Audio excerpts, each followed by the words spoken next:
Sir, good morning, sir.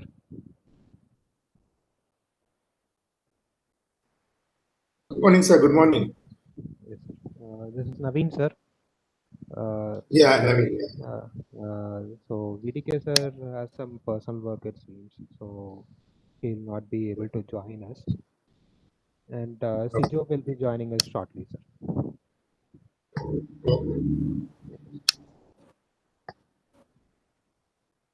So in another 2 minutes we'll be starting, no, sir. Yeah. Okay, sir. Okay, fine. But Shijo will start or you will start? I'll be starting, sir. I'll be starting. You'll be starting. Okay. Yes, Then sir. just wait for Yes. 4 to 5 minutes, maximum 5 minutes. Okay. Okay, sir. Okay, fine, fine.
So good morning, everyone.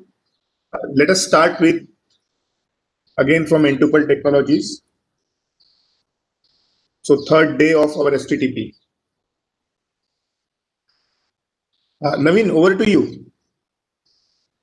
Hello, Naveen, are you there?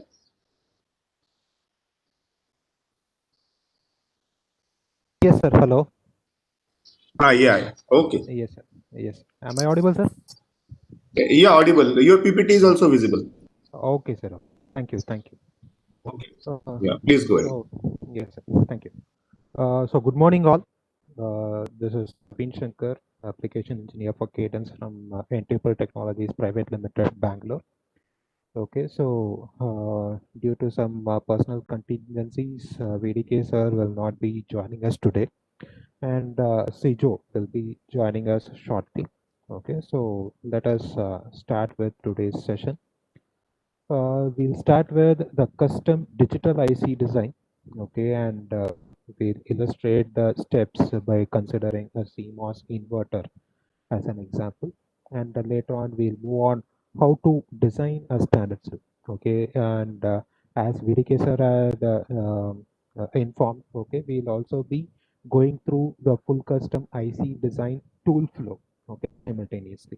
Okay, right from schematic capture, creating a symbol simulation, uh, going completing a layout, okay, and then doing the physical verification process, okay, and finally back annotation, and then generate the. So all these steps we'll be covering in the first two sessions, okay, and in the third session today, CJ will be taking you through the analog layout concepts, and he'll illustrate the layout design of a 7-pack OpAmp. Okay, so these are the session agenda for today. Okay, and let's start with. Okay, let us go through a quick recap of what all things we have discussed yesterday, and then we'll move into the device characterization. Okay, by considering the MOSFET parameters for a digital circuit. Okay, for digital design. Okay, and then we'll design a CMOS inverter with a drive strength 1. Okay, that's what we have mentioned as X1. Okay, let us see what is drive strength and all as we move further. And then we'll be doing a standard cell layout design. Okay, starting from template. Okay, and then we'll get the layout and then go on for the parasitic extraction process, and then repeat the pack annotation. Okay, including the voltage transfer characteristics. Okay, and measuring the propagation delay. Okay. So this is what we would have discussed yesterday. Okay, the MOSFET characteristics. Okay, and on different regions, like from right from cutoff, linear, saturation, pinch off. Okay, and the expressions associated with each and every region of operation of MOSFET, and then the IVC equations. Okay, current and voltage characteristic equations. Okay. So as we have already seen, we have four region of operation. Okay, cutoff, linear, saturation, and pinch off. And in case if your input VGS is less than your threshold and your VDS is greater than or equal to V equal to 0, then obviously the drain current is uh, equal to off current. Okay, and then in a linear region, okay, when the voltage is voltage starts increasing, when the input voltage starts increasing slightly, okay, towards or greater than the threshold voltage, and if the VDS is less than the difference between your input and the threshold, then we get a drain current expression, okay, as 1 by 2 mu n C ox 2 multiplied by twice that of the difference between VGS minus VT, and along with the product of VDS minus VDS square. Okay, and when VGS is greater than VT and your VDS, the VDS is greater than the difference between VGS minus VGS and VT, okay, then your drain current will be 1 by 2 mu n C ox W by L VGS minus VT the whole square, ignoring the channel length modulation. Okay, but if you consider the channel length modulation into account, okay, then the drain current will be 1 by mu n C ox W by L VGS minus VT the whole square multiplied by 1 plus lambda VDS. Okay, and all these things are also considering the surface mobility of the charge carriers. Okay, since we are considering an NMOS transistor here, then the charge carriers is going to be electrons and vice versa for the PMOS transistors. Okay, along with that we have also seen the gate capacitance per micrometer square, okay, and the gate width and gate length, okay, which are also the important parameters for we consider a CMOS design. Okay, and then we were checking upon MOSFET as ideal voltage control current source. Okay, so when you consider the MOSFET as a voltage control current source, then obviously the output voltage and the output current should be independent of each other.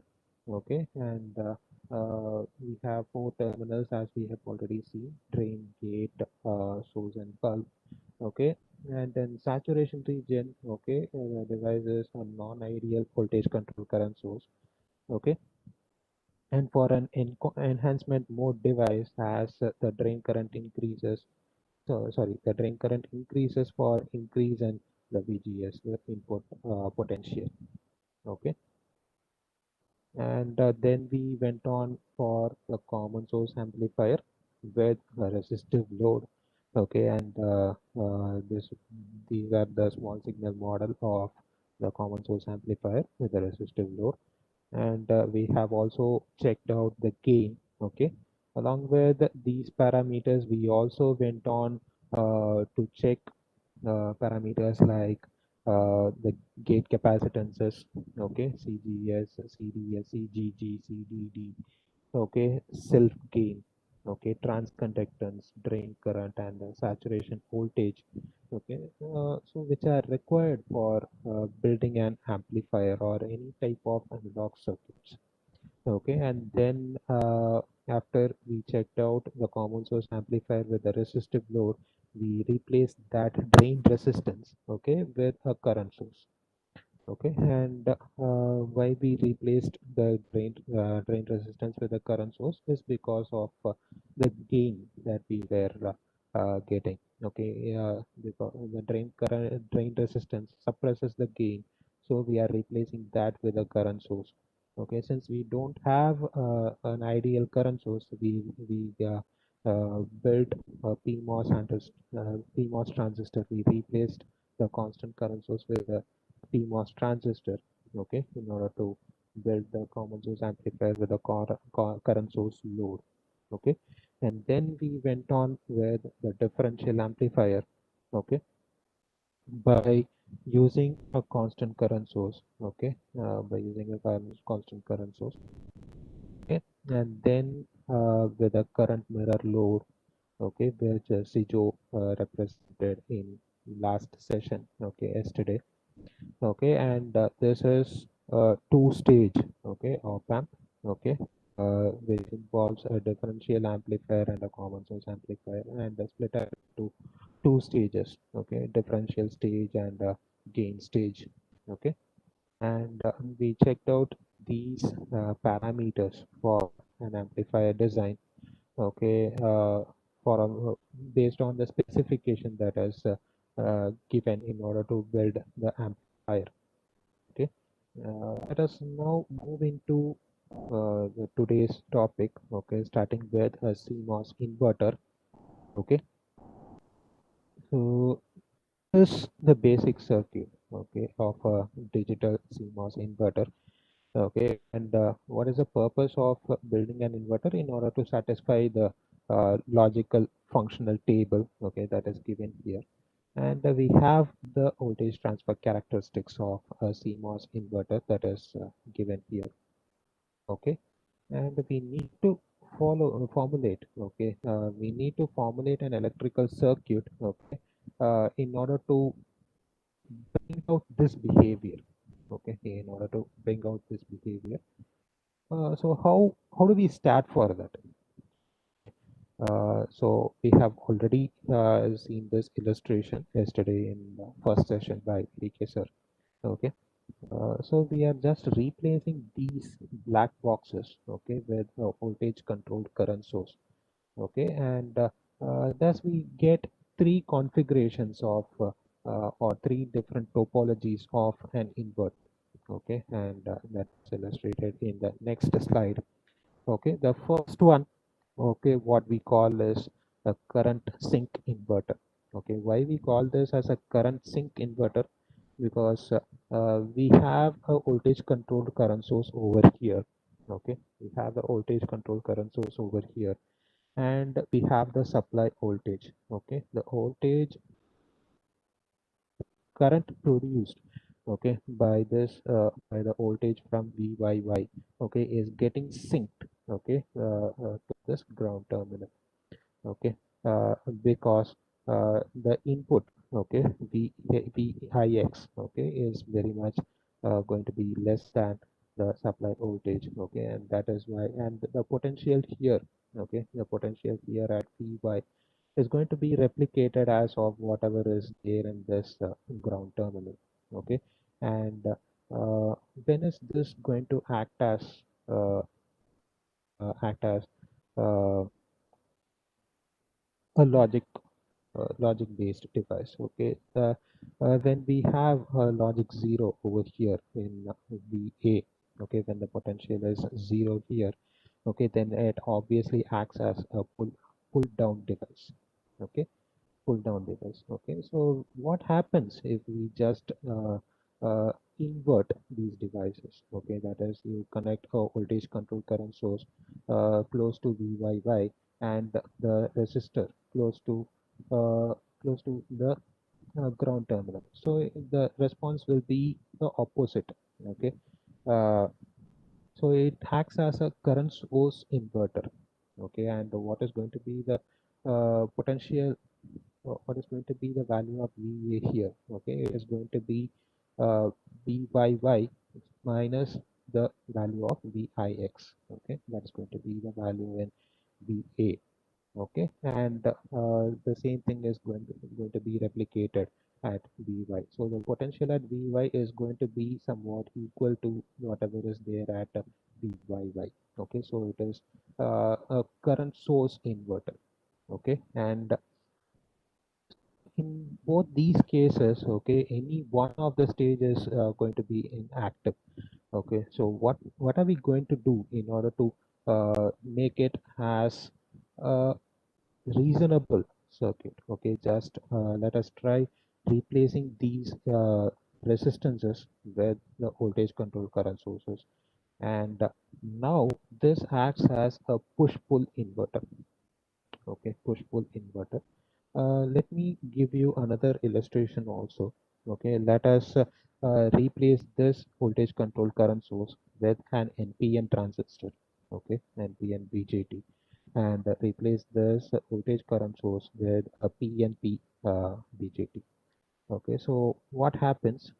Okay, what happens is, if the potential at VA, okay, is at logic 0, okay, what happens is the potential at Vy, okay, is pulled down to the potential at this terminal, okay, this ground terminal.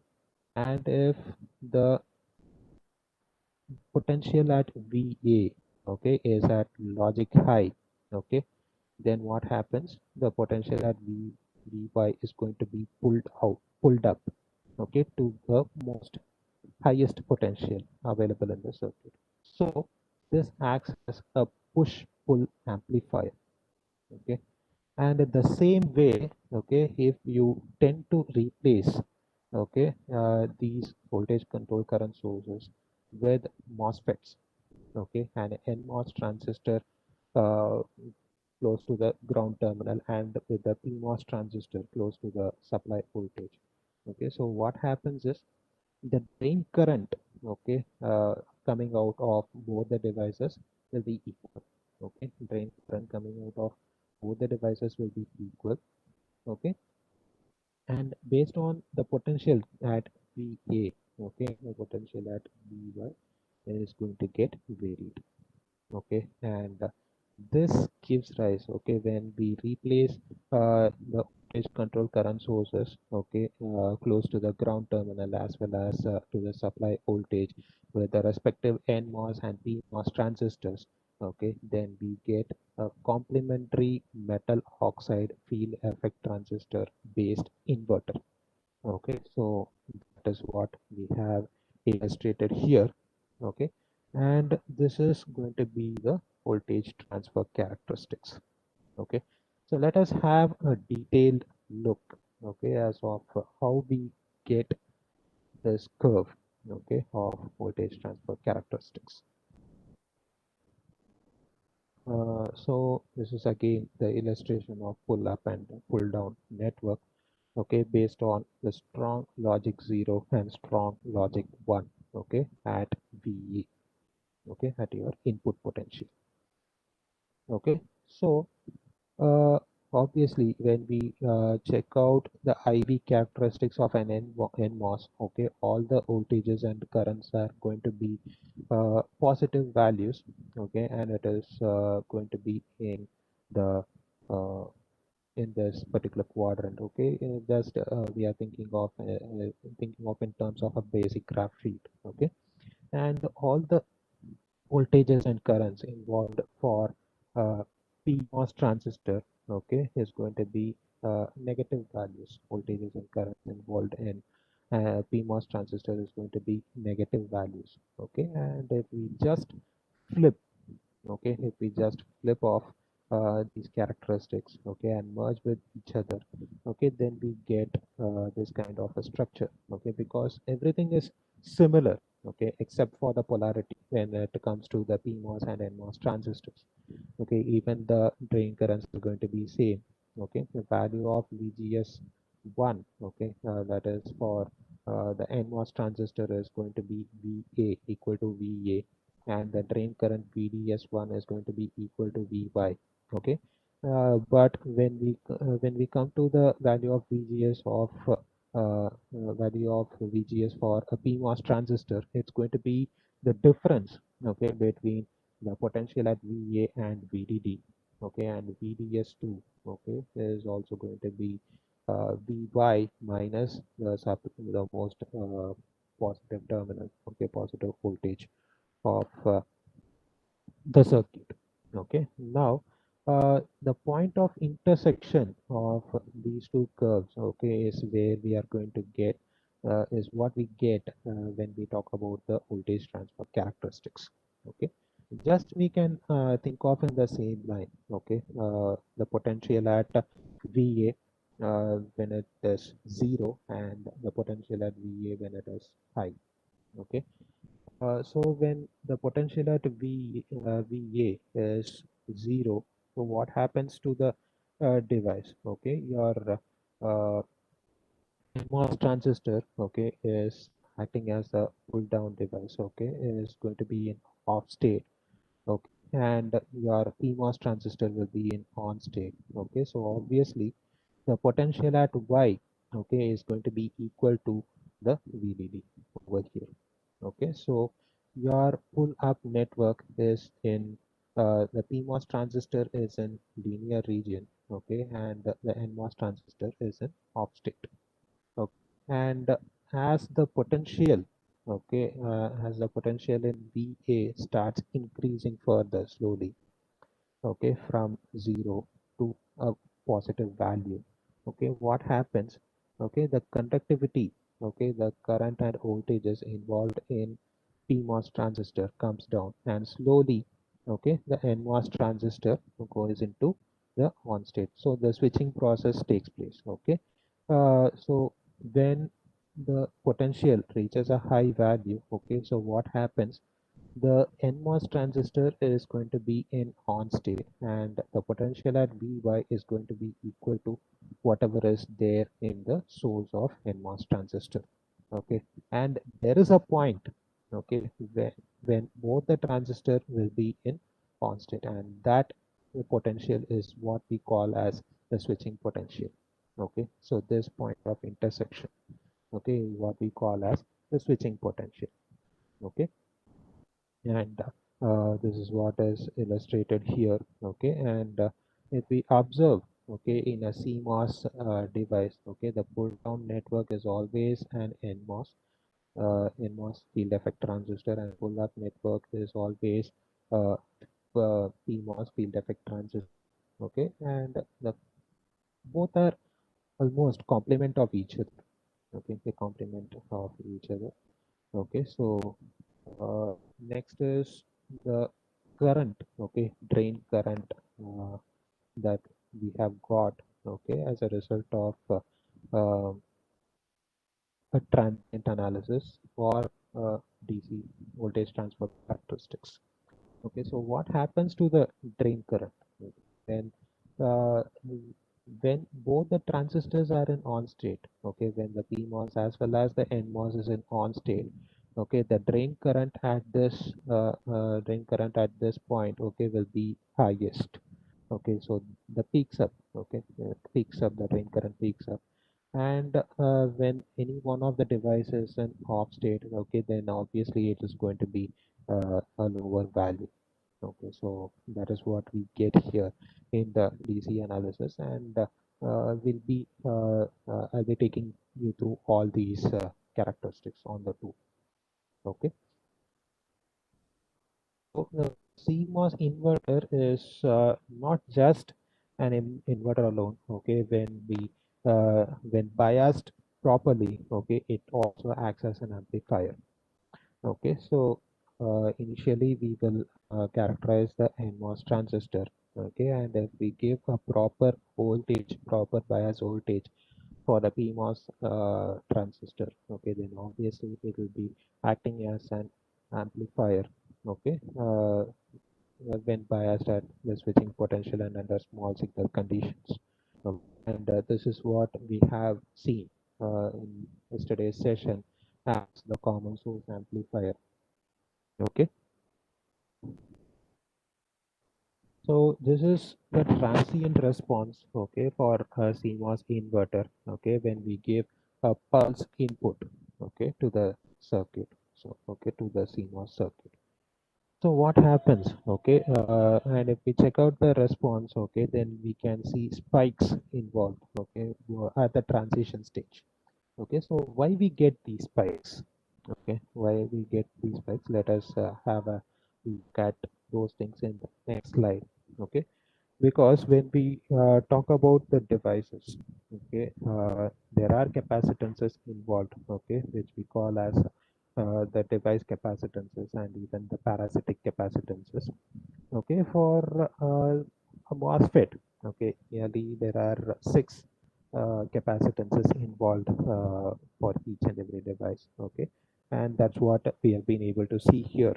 Okay, we have a capacitance between the gate and source terminal, source and bulk terminal, drain and bulk terminal, gate and drain terminal. And the only thing that we have missed out here is the potential between the gate and bulk terminal, okay, which obviously is the smallest of these things.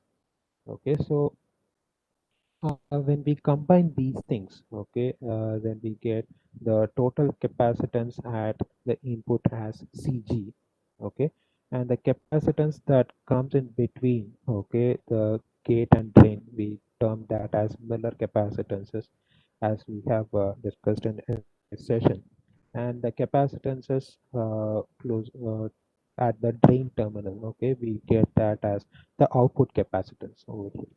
Okay, so we term these things as input and output capacitances together. Okay, so what are going to be the input capacitances? The sum of CGS and CGD. Okay, and when we talk about the output capacitances, they are going to be the sum of the source and bulk capacitances and drain and bulk capacitances involved in the CMOS device.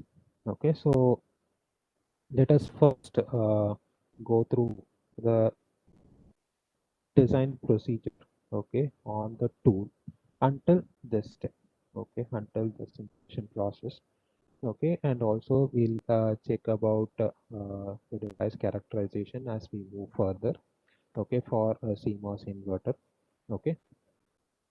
Let me take you through the tool part until the simulation process. Okay, so yesterday actually Sijo has been taking you through the tool aspects, but he hasn't shown you right from the beginning, okay, how to invoke the tool and all. Okay, so before you start with any of the designs, okay, create a separate workspace for each and every one of them. Okay, so what do you mean by a workspace? Create a separate folder. Okay, so to create a folder, what you can do is either you can go for a right click and go for create folder option. Okay, or you can go for open in terminal and go for a command called mkdir.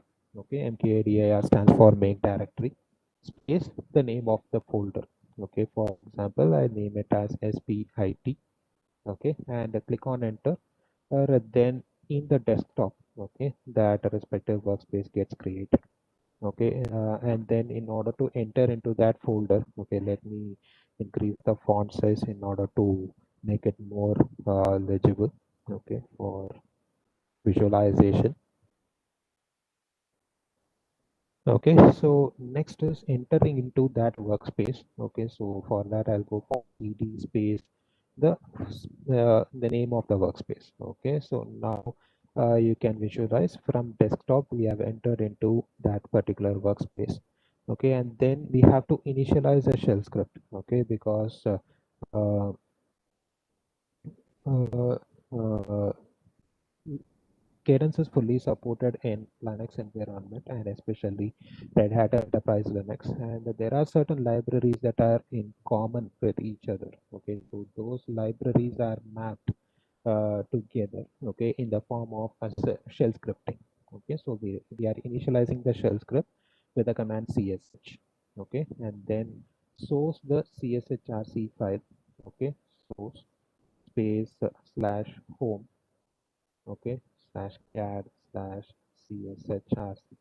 Okay, so cshrc stands for shell script run command. Okay, and whatever you see before that, okay, /home /cat, okay, they are that is the location of this particular cshrc file.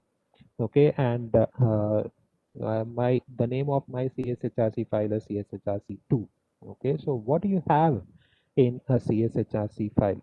Okay, so the cshrc file has the installation directory, has the information about installation directory of the tools, okay, for which you are licensed to use. Okay, and from where should the client machine fetch the license from? Okay, so those information will be available in the CSHRC file.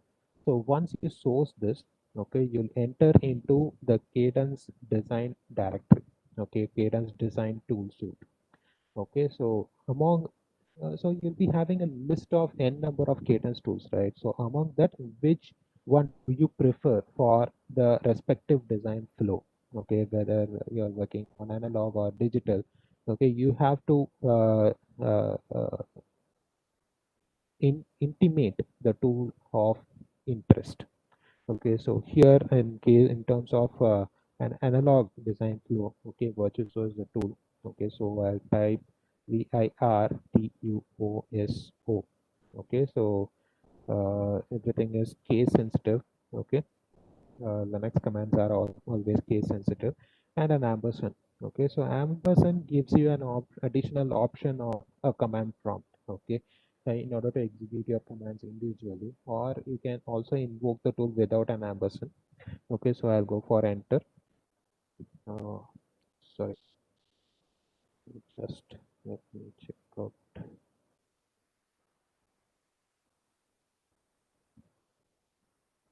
Just a second. Participants, please let me know in case if I am not audible or my volume goes low. Okay.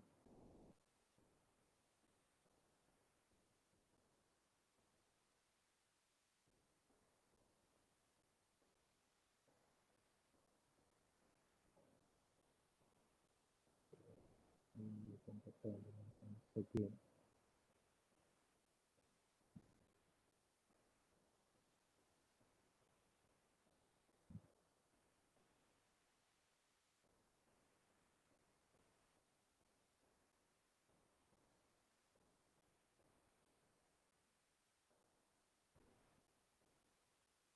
Okay, so I get the tool invoked like this, and this is the command interpreter window. So whatever happens in your tool, okay, so whatever simulations you do or whatever layout you build, okay, the case history, okay, the design history and the aftermaths of those components or of those processes will be visualized here in this window, command interpreter window. And let us go into the library manager. Okay, so for that I'll go in tools and select library manager. So you can see three columns, right? Okay, so in the first column you can see the predefined libraries that are provided by Cadence. Okay, and in the second column you can see something called cell, and third column something like view. Okay, so if you select any one of the libraries, okay, so you can see the components available under that particular technology node. So here I have selected a technology node. Okay, so I am able to see the components that are available within the technology nodes. Okay, and these components are called cells. Okay, these components are called cells. And if you select a particular cell, then you'll be able to have a view at the type of libraries that are available or type of uh, options that a cell provides to the user. Okay, for example, an NMOS transistor provides you with a symbolic view. Okay, and then spectray related library files, because only when you have this component, okay, you'll be able to simulate the design that you build with an NMOS transistor. And if you go for layout, okay, then you can have a visual have a view at the P cell. Okay, so this NMOS transistor is obviously a parameterized cell. Okay, and you'll be having a view of layout based on the length and width that you fix for the device. Okay, after taking into after building the circuit. Okay, likewise you have other cells also that are required in order to work on the simulation synthesis. Okay, and verification processes. Okay, next, right? So likewise, okay, like this structure, okay, you are going to create your own library, okay, and create the cells, okay, and have a view and create views like this. Okay, so in order to create your own library, you can go into file, new, and select library option. Okay, give a name for your library. For example, if I am building an inverter, so I'll name it as one underscore inv. Okay, one underscore inv, and select OK. Right. So you have three technology nodes allocated, provided by Cadence. So I am making use of any one of them. So for example, let me consider JPDK 180. Okay, so JPDK in the sense it is a generic process design kit. Okay, and these are for academic purpose. Okay, just to have an idea of how your schematic or layout looks like. Okay, for educational purposes. Okay, and with any circuit that you build using a GPDK cannot be taped out. Okay, because these are not foundry related things. Okay, in case if you wish to tape out, then you need to get the technology libraries from foundry. Okay, and VDK sir, as he mentioned yesterday, Entuple Technologies has tie up with the IMEC. Okay, so which provides you with the TSMC and UMC technology node libraries. Okay, for research purpose. Okay, so I'll go for attach to an existing technology library and select OK. Here I'll select my technology node of interest, which is GPDK 180, and select OK. So after this process, you can see the library getting created.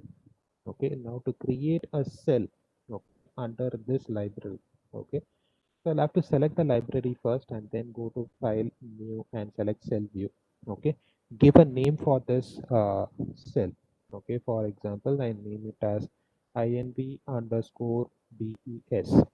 Okay, so if you select OK, okay, then you'll get a schematic editor like this. Okay, so now you can instantiate the devices, okay, from uh, your technology node of interest. Okay, so here it is 180 nanometer, right? So to instantiate a device, okay, from 180 nanometer technology node, okay, so I can go for add instance option, okay, or I can go to create, okay, and select instance, okay, and you can see the bind key here. Okay, instead of going for create instance, you can also make use of these bind keys. Okay, so both the things, both the user interfaces that appear after selecting the option will remain the same. Okay, so I'll go for create and select instance. Okay, now select the technology library of interest from this drop down. Okay, so I'll choose GPDK 180, and from GPDK 180 I'll look for NMOS transistor. Okay, so I have selected the NMOS transistor. Click on tab. Okay, and as of now, so here you can see the length as 180 nanometer and width as 2 micrometer. Okay, we are going to have the length as 180 nanometer throughout the illustration. Okay, we'll be changing the width alone. Okay, but let us do it in the next stage. Okay, as of now, I'll just illustrate as of how to create the schematic and do the simulation. Okay, in a generalized manner. Okay, so click on hide and have the NMOS transistor. Simultaneously, in a similar manner, I'm already in GPDK 180, so just I'll search for PMOS device alone. Okay, click on tab and the model name gets changed to here. Okay, initially it was NMOS 1, now it is PMOS 1. Okay, so click on hide and place the devices. Okay, so here directly you can go for the sources. Okay, supply voltage sources.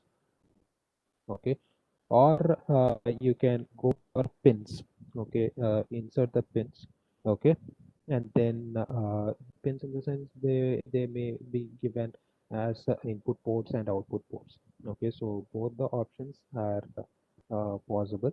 Okay, so let us see how to do in both the cases. Okay, so for creating a symbol, okay, you it is always better not to have the sources. Okay, because just think about an integrated circuit. Okay, just think about a microprocessor or a microcontroller. Okay, you would have gone through many of the exercises. Okay, lab experiments. Okay, you connect the sources externally. So what does that mean? Within an integrated circuit, okay, you don't have a constant current source or a voltage source. Okay, obviously we don't have an ideal current source.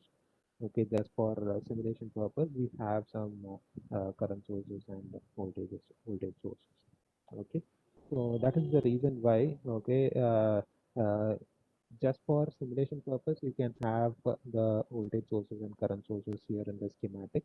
But when we are going for the layout, okay, it is always better not to have them in the schematic. Okay. Anyway, as we move further, you'll be getting an idea on that. Okay, so as of now, I'll just illustrate how to get the sources here.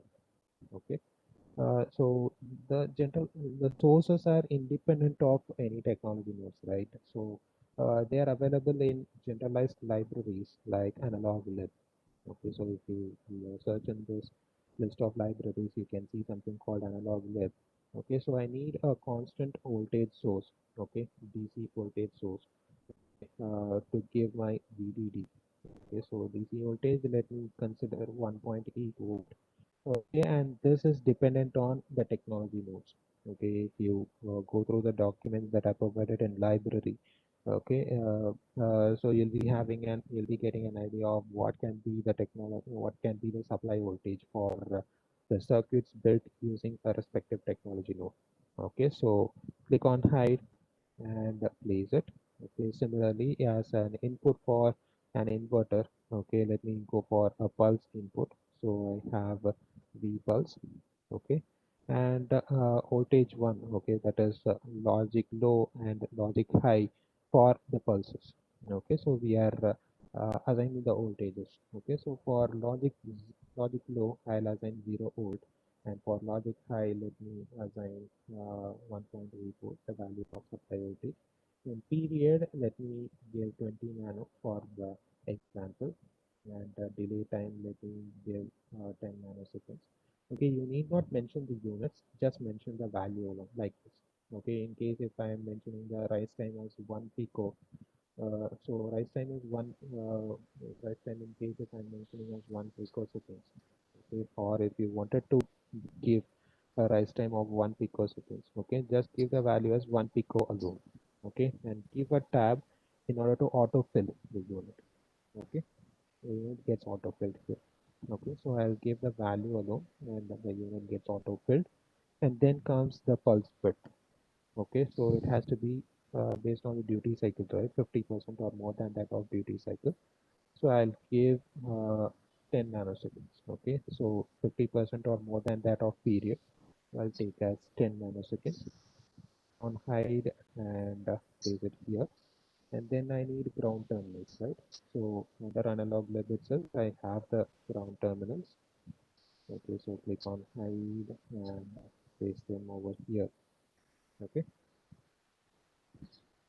respectively for the supply voltages. Okay, and then hello,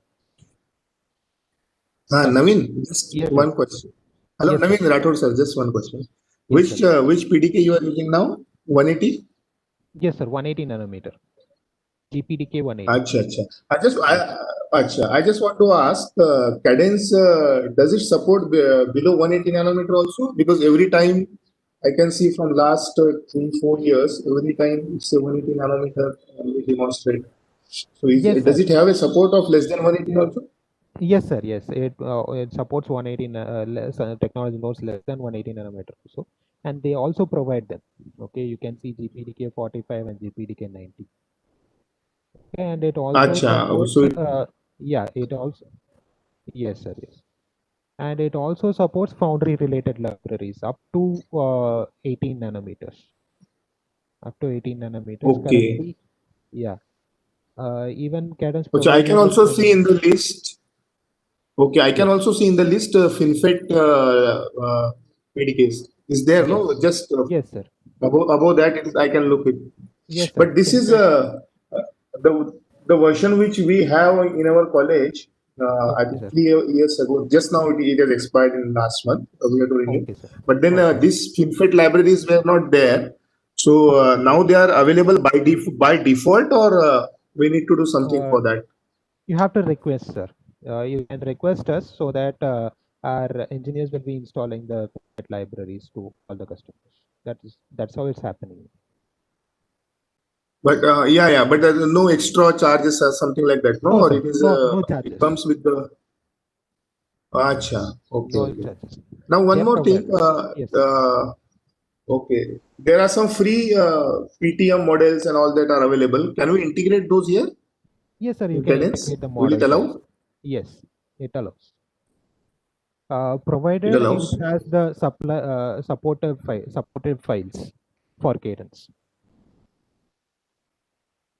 Means that how we will get. We will if we search. Uh, For example, if I go to Arizona State University, I'll get only PTM model files. That's it, nothing else, no? Yes, sir. So PTM model files are also available. Okay, in the description itself, it will be provided whether it is supported in Cadence or Mentor or Synopsys. Okay, those things also will be provided, and you also have ORCAD. Okay, where all the model files are supported, irrespective of the service provider. No, ORCID is from Cadence itself, no, so they will Yeah. support. But Yes. Yes. third party tool, like that libraries which are not from the Cadence, can I integrate here? Can I take those into the Cadence? I don't know. Hello? No, I see ORCID is from Cadence Just need itself. to. Hello? Yes, sir. Yes. See, ORCAD is from Cadence, so there is no issue for ORCAD. But there are libraries from a Yes, sir. third-party vendor libraries. No, can we integrate those? Correct. Yes, sir. You can integrate those things. And how do we do that? Sir, right now we cannot illustrate those things, sir. So you No, can no, no, no, no, open. no, not Yes, not in the flow. Yeah, agreed, not in the flow. Then yes, sir. you can, it's okay, it's okay. Go ahead. Okay. Yes, sir. Anyway, in case if you need any such support, you can drop an email to cadence_support, and support team will help you out, sir, in No, integrating those I things. just want to know. I just want to know. You are sure? No, we can integrate. That's it. How to do that? It's a secondary issue. But Yes, but we can we do can that. That's integrate. definitely. We can integrate the model files, okay, in Cadence. Just we need to check whether Cadence supported library files are available or not. That is the only thing we need to check. Okay. Okay. Okay. Okay. So yes. So we have all the devices that are required for an inverter, and at the output, okay, uh, we need to have an output port, right? So and just instantiating a pin. Okay. So for that, I'll go to create. Okay, and then I'll select pin option. Bind key, okay, where the main P. Okay, so you can select that. Okay, and you can give a name for your output port. Okay, for example, I'll mention as P out, okay, or Y out. Okay, so I'll mention as Y underscore out. Okay, and the direction, I need to change the direction because it is going to be the output, right? So I'll just change the direction to be output. Click on hide, and you can make a left mouse click in order to get it into the schematic. Okay, so now you can make use of wires. Okay, so you can go to create and select wire option. Okay, so or you can also make use of bind keys. Okay, just if you click on W, okay, you get to see the wiring option and highlighted in the mouse pointer. Okay, so just make a left mouse click, drag, and then make a left mouse click at starting and end point. Okay, don't click and drag. Okay, make a left mouse click at starting point, drag, and then make a left mouse click again. Okay, likewise, I'll complete the connections. Okay, so this is how we do it. Okay, and then I'll complete the bulk of NMOS. Okay, I'll connect the bulk of NMOS to the most negative potential in the circuit, and bulk of PMOS to the most positive potential in the circuit. Okay, in order to avoid the body effect. Okay, so once you complete the design, okay, once you complete the schematic, you can go for check and save. Okay, so what happens, you have two save options. Okay, one of them just saves the design as it is. Okay, and the other one checks for any floating nets or floating terminals or unconnected devices, and then saves it. Okay, so where can you find those things? Okay, find the errors or warnings, okay, in your command interpreter window. Okay, so let me check and save it first. Okay, so I have checked and saved the device. Okay, so go back to your command interpreter window. So in the last two lines, okay, you can see the results. Okay, so schematic check completed with no errors, and it is saved. Okay, suppose in case if you have any errors, okay, for example, if I'm not connecting this, okay, so if you go for check and save, okay, you can see the warning here. Okay, so if you go back to the command interpreter window, okay, it gives you, okay, so extracting the schematic, you have a floating input, okay, y out where the pin name. Okay, so if you complete this back, okay, and if you go for check and save, then again you can see. Okay, so we don't have the errors, right? So this is about how to capture the schematic. Okay, Now let us go for the simulation process. So I'll go to launch and select ADEL. Okay, so as Sijo has told you yesterday, ADEL stands for Analog Design Environment. Okay, and before simulating it, you need to set up the simulator. Okay, which is Spectre. Okay, Spectre is the simulation engine that you'll be making use to run the simulation. Simulator is Spectre over here.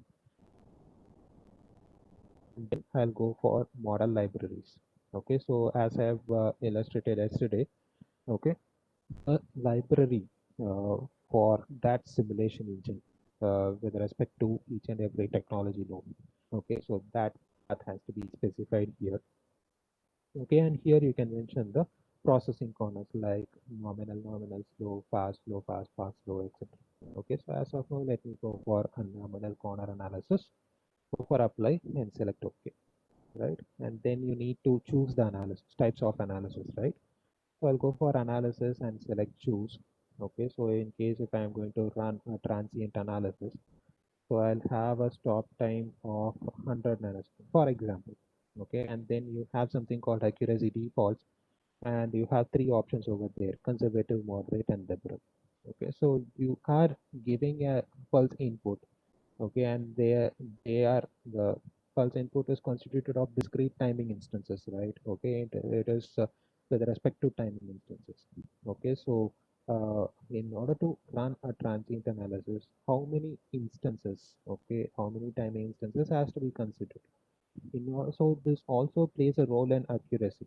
Okay, so in case if you wish to have uh, uh, more accurate simulation result, okay, then you have to go for conservative, where maximum number of discrete timing instances will be considered, okay, for an analysis. Okay, if you go for moderate, considerably lesser number of timing instances will be considered, and liberal, uh, most lower number of timing instances will be considered. Okay, and this is taken in a random manner, okay, based on the library files. Okay, based on the library files, it will be taken in a random manner. And if you click on apply, okay, you get the respective analysis type. Okay, and it is enabled, and you can see the arguments that you have set also. Okay, and for DC analysis, I can go for saving DC operating point. Okay, and select a component. Okay, so here we are going to do it with respect to a component. Okay, and go for select component. It is going to be with respect to your pulse source. Okay, where you are going to select DC voltage as the component parameter and select OK. Come back to choose analysis and mention the sweep range. So supply voltage is 1.8 volt, so I'll sweep it from 0 to 1.8. Okay, and the sweep type, I'll go for linear with a step size of 0.01. Okay, to get a good curve. Okay, good curvature. Okay, in the waveforms. Okay, so go for apply and select OK. So now in your ADEF window, you can see the analysis that you have selected or enabled and the arguments that you have set. Okay, and now go for outputs and go for setup in order to choose the terminals between which you are going to run the analysis. So obviously it is going to be between input and output terminals, right? So on the design, I select the input net and output net in case if you wish to plot the voltages. Okay, so that also will be demonstrated. Okay, so I'll select OK now. Okay, I've selected the nets. Okay, and these things, the selected nets can be visualized over here. Okay. And to run the simulation, I can go for and select netlist and run, or on the right hand side corner, you can see netlist and run option. So just select that. So the simulation happens by checking out the libraries in the background.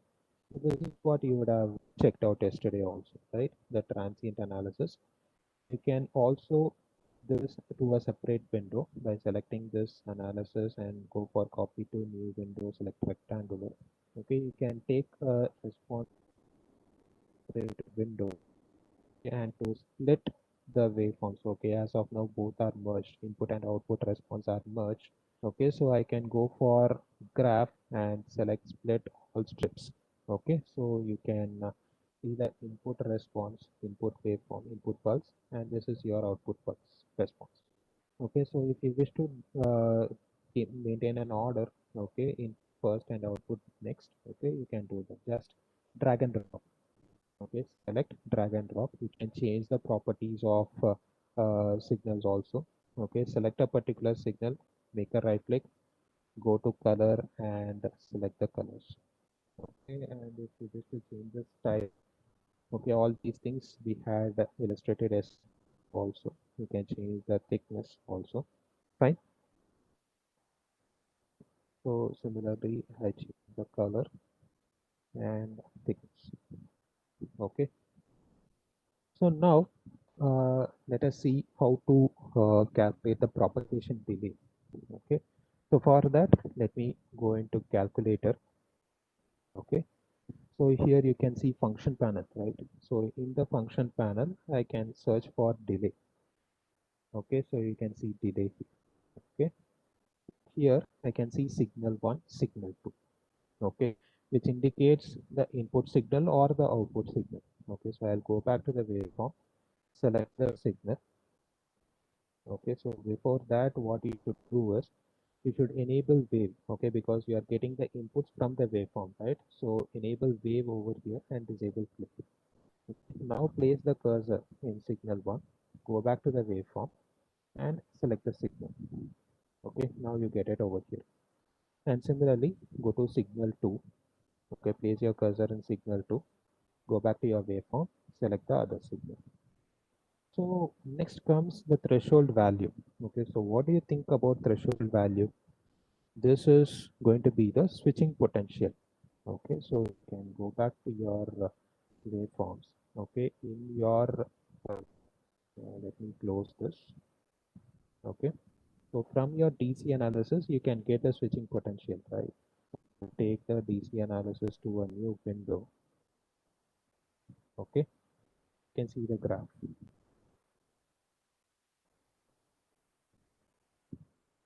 Okay, fine. So switching potential, as we have seen in the theoretical part, the point of intersection of the input and output. Okay, this is the point where both your PMOS and NMOS transistor are in on state. Okay, so either you can fix up a horizontal cursor using the bind key H and the vertical cursor using the bind key V. Okay, and check up the point of intersection. Okay, to get an accurate value, okay, accurate value of the point of intersection, you can make use of calculator. Okay, so I can go to calculator. Okay, and then so let me go for all. Okay, so in function panel you can search for intersect. Okay, you can have a, you can see an option called intersect. Okay, so place your cursor in signal 1, go back to waveform, select the, okay, and again I'll go for signal 2, go back to waveform, select the other one. Okay,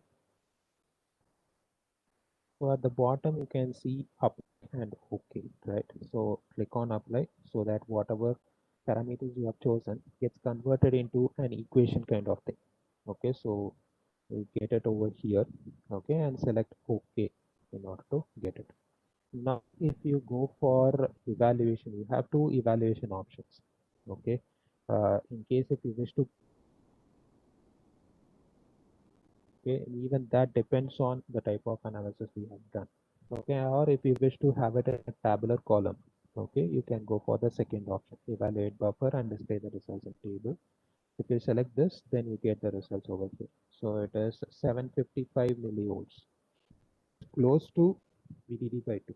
Okay, where you get a faithful amplification as discussed by VDD sir and CJ yesterday. Okay, so we can also approximate it to the closest, so to the, you can also round it off to 760 millivolts or 800 millivolts based on the designer, okay, and based on the specification. Okay, so what we do is let us round it off to 760 millivolt. Okay, the closest value, round it off to the closest value, and this will be the threshold value threshold. Okay, to get the propagation delay. Okay, so I'll go to calculator and I'll clear this off. Okay, so you can see two options: clear buffer and clear stack. Okay, this is the buffer. Okay, wherever I have my mouse pointer here. Okay, and this is the stack. Okay, which saves the previous value. Okay, we sometimes what happens is when you go for a certain calculation, the value that was previously saved, okay, or the inputs that were previously saved will be taken, and it gives some other value. Okay, that doesn't match. Okay, so it is always better to clear buffer and stack in before you go for any sorts of calculation. So I'll choose delay from the function panel. In signal 1, I'll get the input signal, and in signal 2, I'll get the output waveform. Okay, so threshold value, we take 760 milli, or you can also mention 0.760. Okay, and the threshold value 2, that also remains the same. Okay, 0.76. Okay, and edge number. Okay, this depends so when you are getting when you are trying to calculate the propagation delay, it is going to be the average of the transitions. Okay, average value of transition from high to low and low to high. Okay, so TPHL and TPLH. Okay, so in case from the waveforms, okay, if you are trying to calculate TPHL, okay, so TPHL in the sense, so what is going to be the edge number? And if you are going to calculate it between the first edge of first signal and first edge of second signal, then it has to be in your calculator, the edge number has to be 1 in both the cases. Okay, and what is going to be the edge type? Okay, whether it is going to be a rising edge or a falling edge. Okay, so for calculating TPHL, okay, to obtain TPHL, transition from high to low. Okay, so should be your input. Okay, input is going to be a rising edge and output is going to be a falling edge. Okay, so edge type 1 in the sense, for signal 1, what is going to be the edge type? So signal 1, it is going to be rising, and signal 2, it is going to be falling. Okay, so this gives you TPHL. Okay, so click on apply. Okay, and then select this option, select the table option in order to get the value. So it is 8.6 picoseconds, right? So similarly, okay, similarly, what I'll do is I'll go back to the calculator again. I'll clear buffer and stack. Okay, delay. I'll choose the input signal again, or if you select this drop down, you'll get it. Okay, from the transient analysis, I am choosing the input signal, and from the transient analysis, I am choosing the output signal. Okay, threshold value is the same. Okay, so in case if I wish to calculate the transition from the second edge, okay, or if we are going for first edge itself, not an issue. Okay, so edge type, okay, for TPLH, so edge type 1 is going to be falling, and edge type 2 is going to be rising. Okay, so these are the important things. Okay, rest of the things are optional. Okay, so for TPLH, okay, rising, for apply, okay, and evaluate it. So it is 17.6 picoseconds.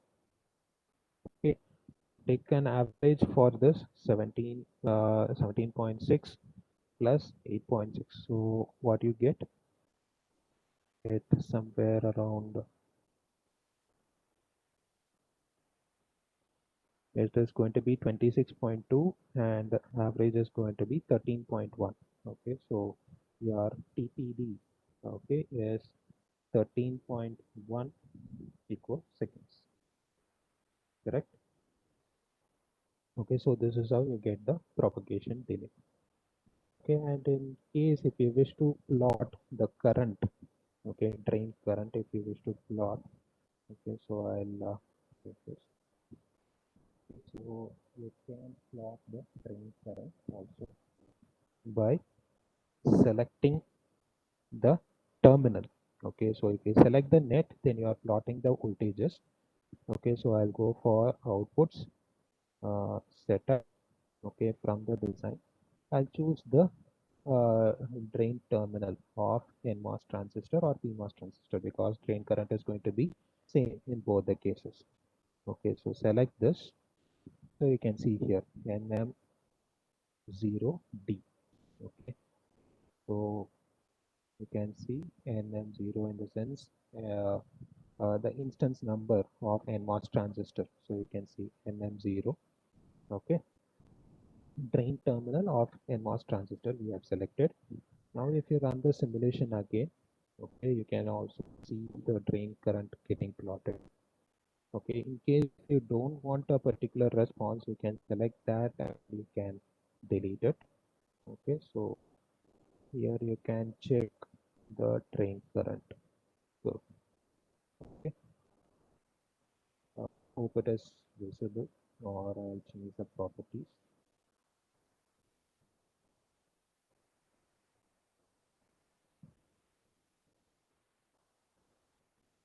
Okay, fine. So the drain current, so voltage transfer characteristics and the drain current of the CMOS inverter. Okay, for a generalized inverter, we are still yet to get into the characterization part. Okay, so we are just going through the flow part. Okay, and then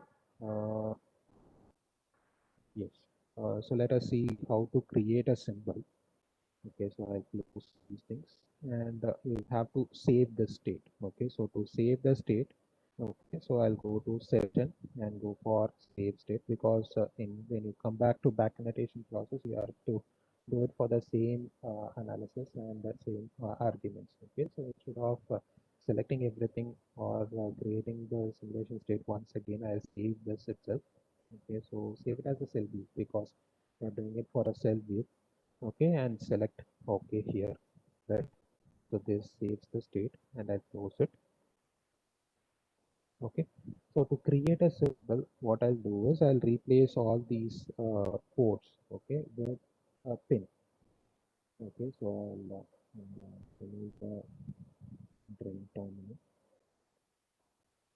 Okay,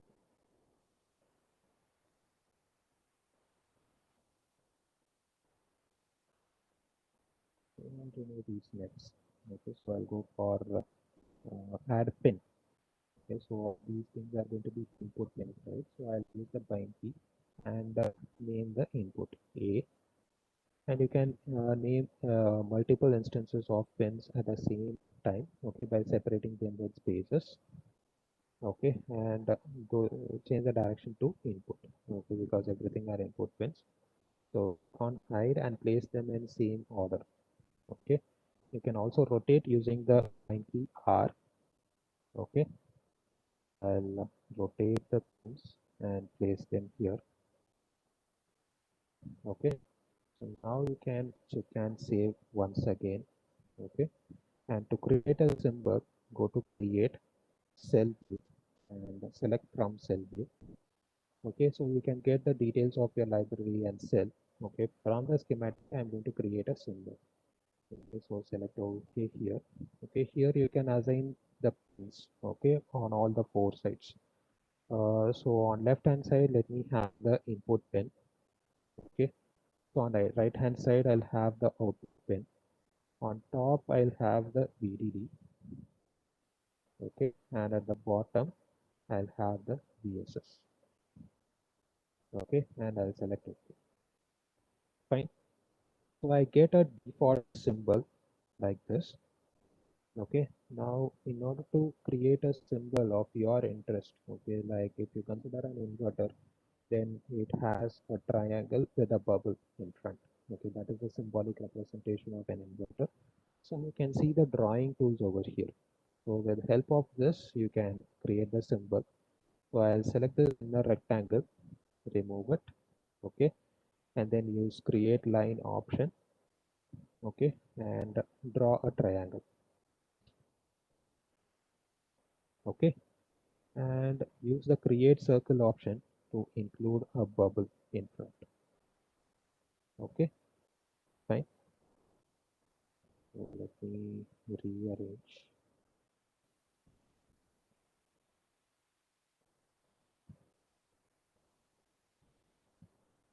okay,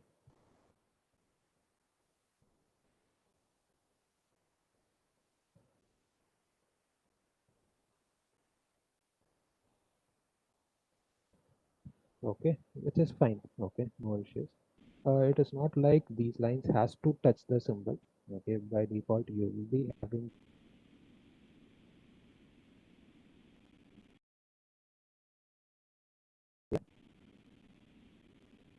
the symbol, okay, to the window. You don't have any issues here, okay, so just you can close. So now you, if you go back to the library manager, okay, so you can see, okay, for this, under this particular library you have created a cell, okay, and for this cell you have created a symbol, a schematic view, a spectral state, okay, and a symbolic view. Okay, now in this schematic, okay, in the using this similar symbol also, you can create your test circuit. Okay, so what you have done is you have created a top level hierarchy for your for the inverter for transistor level design. Okay, so that is what I have done here. Okay, so now let us move further in the presentation. Okay, this is how you create a schematic and a symbolic view.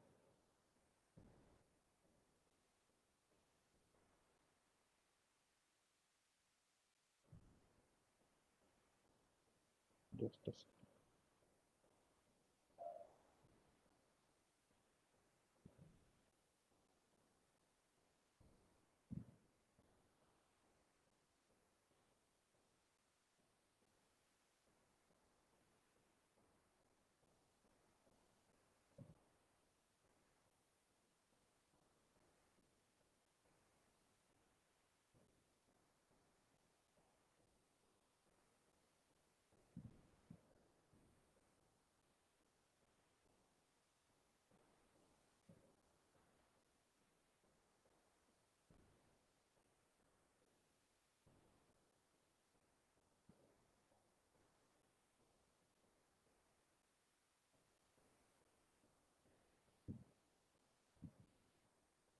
Okay, so let us move back to the presentation part. So these are all the things that we have checked out over here. Okay, we have seen a transient analysis, okay, and DC analysis, DC operating point analysis, okay, for a general CMOS inverter. Okay, so let us move into next part, okay, design, okay, a standard cell, okay. So this CMOS inverter is one of the most basic circuits in a standard cell library, and it also targets the performance parameters, power and area of the design. Okay, as we have seen earlier yesterday. Okay, so logical primitives for the standard cell library is given by each and every technology node. Okay, and each the core cells for each and every standard cell, okay, will be provided with general logic, okay, which involves the performance and area. These things can be checked out in the library files that are provided by Foundry, irrespective of any type of foundries. Okay, you will be having a documentation where you can check all the parameters for particular standard cell. Okay, everything will be available. Okay, our aim is how to design this standard cell. Okay, and so we also have different types of flavors, okay, in a standard cell, in a particular standard cell. So if it is not based on only drive strength 1, drive strength 2, 4, it will be in multiples of in the powers of 2, okay, in the powers of 2, okay. So if you are talking about clock inverters, then uh, so we have different types of inverters, right? Uh, Balanced inverter, slow inverter, fast inverter, clock inverters, skewed inverters.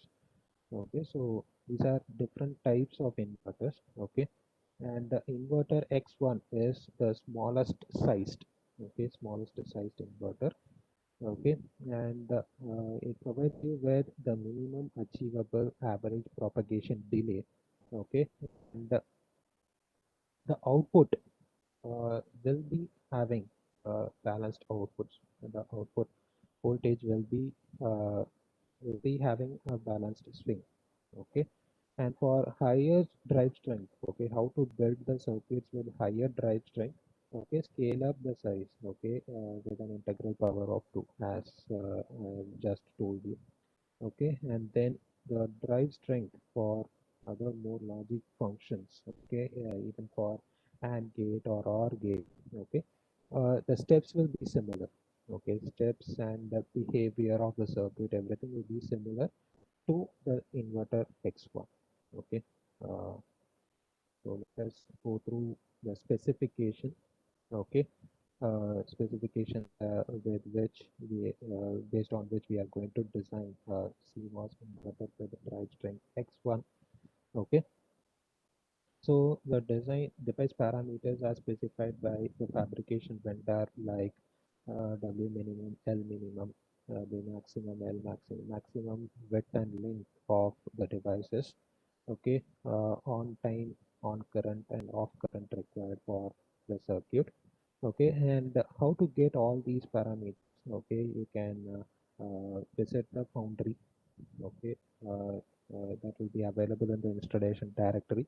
Okay, and there you can see, for example, here we have provided it for GPDK 180. You can go through the reference manual and design rule manual. Even I'll be showing it where we have all these things. Okay, and for a technology node of 180 nanometer, we have given you such parameters. Okay, which we have got it from the reference manual. Okay, so PDD is 1.8 volt. Okay, or even 3.3. Okay, you have two options. Okay, either you can make use of 1.8 volt or 3.3 volt. Yesterday CJO was using 3.3 volt as PDD. We can use both these options. Okay, and minimum width of the MOSFETs are 420 nanometer. Minimum length will be 180 nanometer. Maximum width can be 100 micrometer, and maximum length can be 50 micrometer. Up to 50 micrometer, you can vary your lengths, and up to 100 micrometer, you can vary the widths.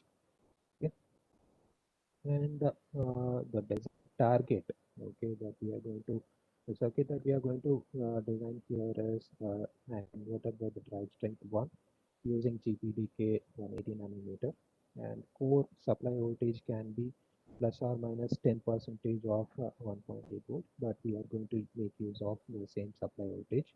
Okay, and we are going to check the performance characteristics, that is voltage transfer characteristics. Okay, and the propagation delays. Okay, average switching power dissipation. Okay, and all these parameters are going to be checked. Okay, for an inverter with drive strength 1. Okay, so what are the steps involved? Okay, first we need to synthesize the circuit. Okay, for the desired specification, and then optimize the values of width and lengths. Okay, for generic logic functions, we can choose the length as 180 nanometer for NMOS and PMOS, uh, and fix the widths. Okay, for NMOS transistor first. Okay, and then obtain the width of PMOS transistor.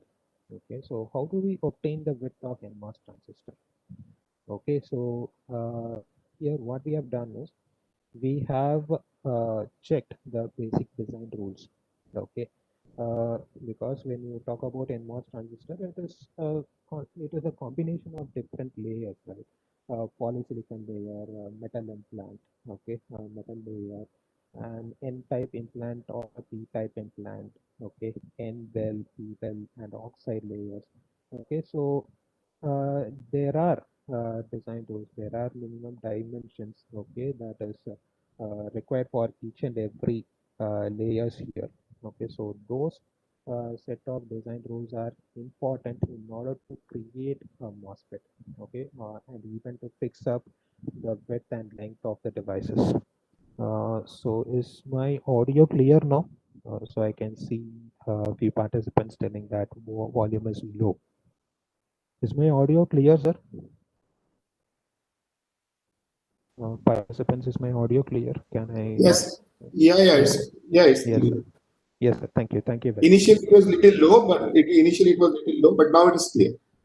That is mainly here. It's raining heavily, sir. That is the so now it has Okay. stopped. Okay, so now it will be okay. Yeah. So how do we fix the width and the length of the devices? Okay, so when we consider the most minimum values of or dimensions of the layers, okay, for a 180 nanometer technology node, okay, we get the NMOS transistor, and if we draw the layers and build our own NMOS transistor, we get a dog bone structure like this.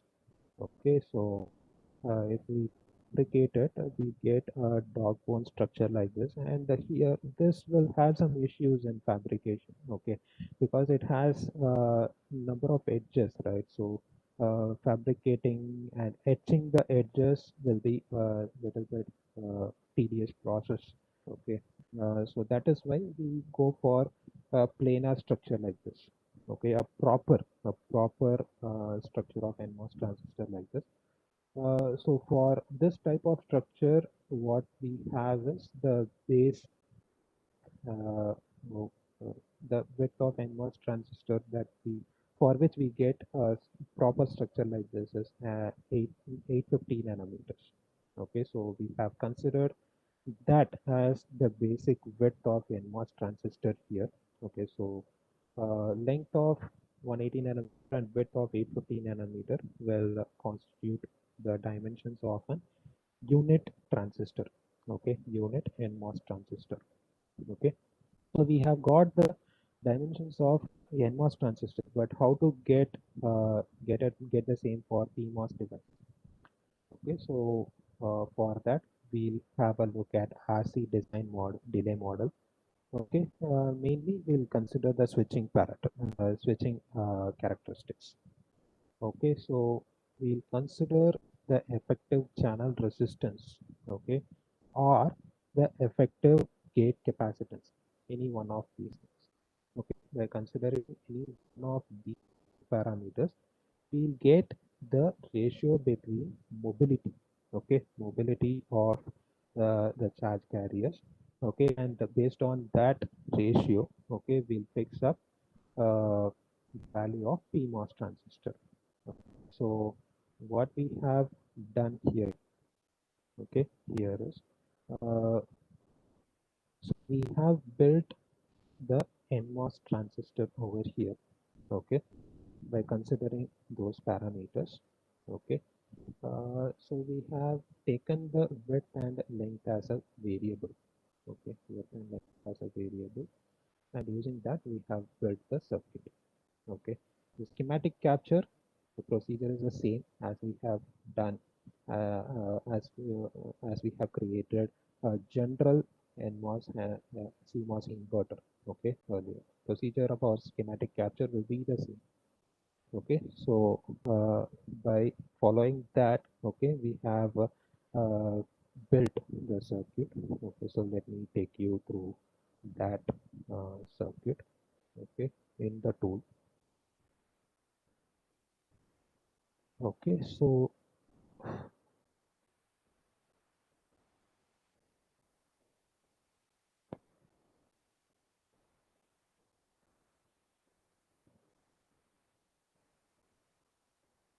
Okay, so we have created the schematic for the effective channel resistance. Okay, and here we can see the circuit.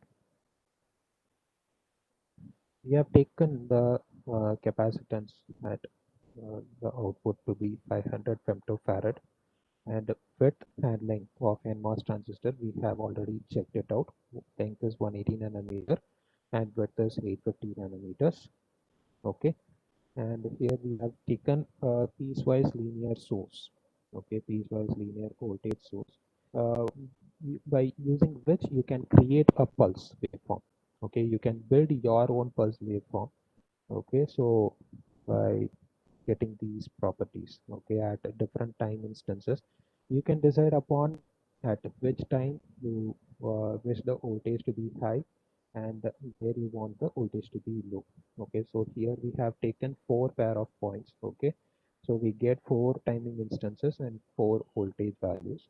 Okay, so at 0 seconds the voltage is going to be 0, and until 20 nanosecond the voltage will be 0 volt. Okay, at 20.001 nanoseconds. So here we have given rise time delay. Okay, 20.001 nanoseconds. Okay, the voltage is going to be 1.8 volts. Okay, and it's going to be remaining at 1.8 volt until 100 nanoseconds. So we are creating a single pulse. Okay, single pulse is going to be given as input. Okay, so yes. Mm, So let us try to run the simulation now. So I'll go for launch and select ADEL. I've already saved the state. Okay, so I'll just go for load and select the cell view, load that simulation state. Okay, and I'll run the simulation. Okay, first I am plotting it for the NMOS transistor, effective channel resistance of an NMOS transistor. Okay, so if you zoom in closely, okay, so you can get, you can get the effective channel resistance, okay, by obtaining the propagation delay. Okay, so for that I need the switching potential. Okay, so the switching potential, already we have the specification, it is going to be VDD by 2, right? So we'll fix up the horizontal cursor at 900 millivolt. Okay, 900 millivolt. So by subtracting the values, okay, so 20.86663 nanosecond minus 20.005 nanosecond, you get the propagation delay. Okay, and you have the value of capacitance, effective gate output capacitance also. So substitute them in this equation so that you get the effective channel resistance, okay, for an NMOS transistor. Okay, similar way we have the schematic for the PMOS transistor also. Okay, so I'll just plot that waveforms. Okay, run the simulation. Okay, so here we get it for PMOS transistor. Okay, if you want I can zoom it in. Okay, so I'll fix up a horizontal cursor at the switching potential of 900 millivolts. Okay, so you can get the propagation delay over here. Okay, and get the effective channel resistance of a PMOS transistor. Okay, so you can substitute the values here and get the ratio of mobility. Okay, mobility between the charge carriers. Okay, so likewise you can similarly make use of the effective gate capacitance option also. Okay, and based on our specification, okay, based on our theoretical calculations, okay, what we have got is the average average delay obtained for WP by WN was approximately between 1.4 to 1.7. Okay, and for our specification we have got it as 1.5. Okay, so what happens? So WP is 1.5 times WN, right? So 1.5 multiplied by 0.85. Okay, because the width of NMOS that we have taken is 850 nanometers, right? So 0.85 into 1.5 we get as 1.275. So the width of PMOS that we have fixed here is 1.275 micrometer. Okay, 1.275 micrometer. So we'll stop here, break for 10 minutes and come back for rest of the procedure. Sir, is that fine, sir? Yeah, it's okay. It's okay. Fine. Shall we break here, sir? So we'll come back here at 11:45, right? Yes, sir. Yes, 10 minutes. Yes. Okay. Okay. Okay. 10 minutes break. Yes. Thank you. Yes, sir. Thank you, sir. Thank you.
Sir, shall we start, sir?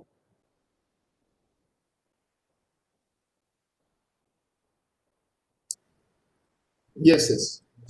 Oh, okay. Okay. So, participants, any doubts till now?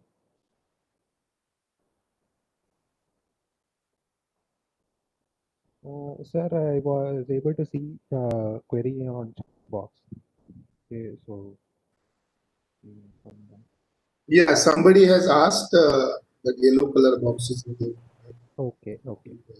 So trying to do the layout of differential amplifier, but in the schematic it always shows a yellow color cross box. The question is, why does it show a yellow color cross box? Okay. So what happens, why we have a yellow colored cross box in the schematic is, it is showing us some warning. Okay, why mainly it happens is, you would have already created a symbol. Okay, and in the schematic you would have gone back to schematic, you would have made some changes. Okay, and the symbol might not have been updated. Okay, so in that case, okay, in terms of pins, in terms of circuit, okay, if the symbol is not updated after you make the changes in schematic, in that case you may get IMS here. Even yesterday Sijo was getting a same thing. It had no test. Okay, because he had created a symbol. Okay, already he had, after creating the symbol, he did a simulation. Okay, and that included a capacitance, if you remember. Okay, he included a capacitance, and again he came back to the symbol and he was able to see a warning. Okay, because his symbol was not updated. Okay, in that case you will get a cross box like that. Okay, hope that answered your queries. That's fine.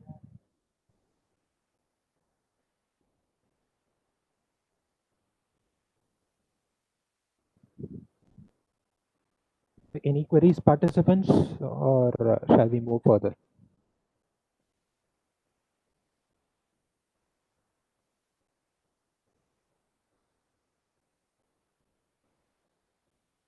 Okay, fine. So we move further. And in case if you have any queries, then you can raise them on the chat box. Okay. So next, so by using these specifications, okay, that we have got, okay, like the length of the devices were considered to be 180 nanometer, width of NMOS is 850 nanometer, and width of PMOS is 1.275 micrometer. Okay, so by using these parameters, we have created the schematic. Okay, we have already built the schematic. So let me take you through that.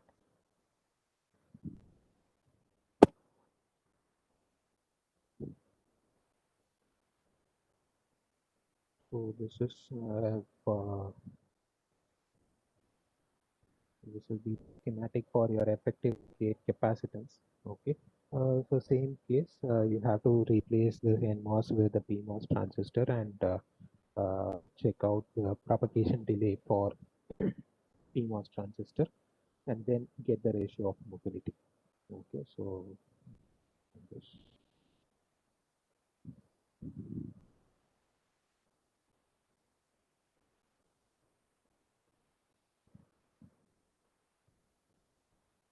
I'm saving the state.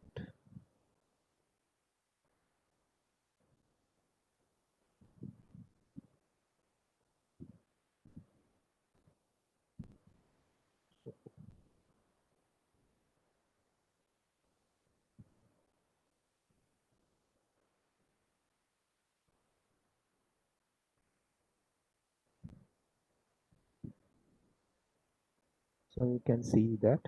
Okay, so using that specifications, okay, that we figured out now.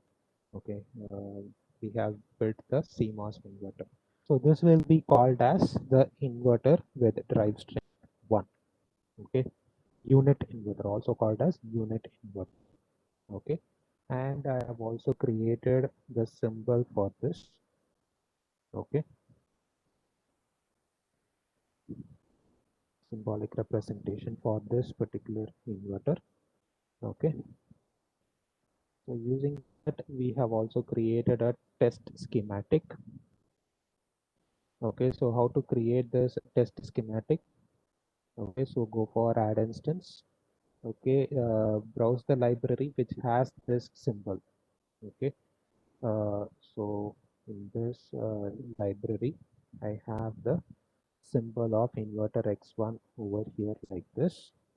Click on hide and place the uh, symbol. Okay, so likewise, I have instantiated the symbol for the inverter with drive strength 1. Okay, and then I've connected pulse source. Okay, and then output gate capacitance in order to check out the delay elements. Okay.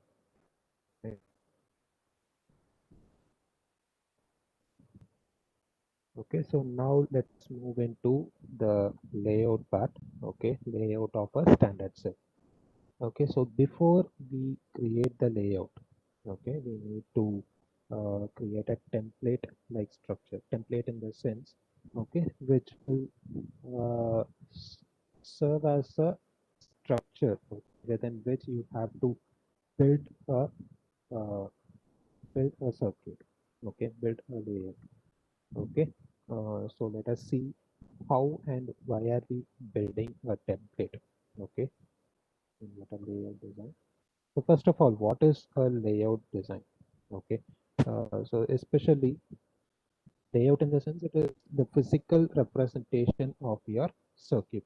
Okay, because when you design schematic, okay, you will mention the length and width of the devices.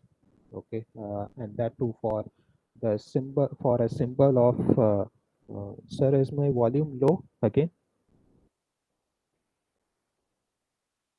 Is my audio clear? For me, it is clear. Somebody have mentioned. Maybe in their side, I think they might have some network issues. Let me change my Okay. Now, quality. okay. Ma'am has mentioned now, okay. Okay, okay. Yes, sir. Just a second.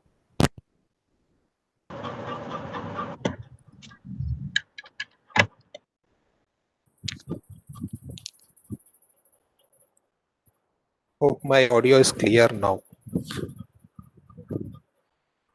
Yes, sir.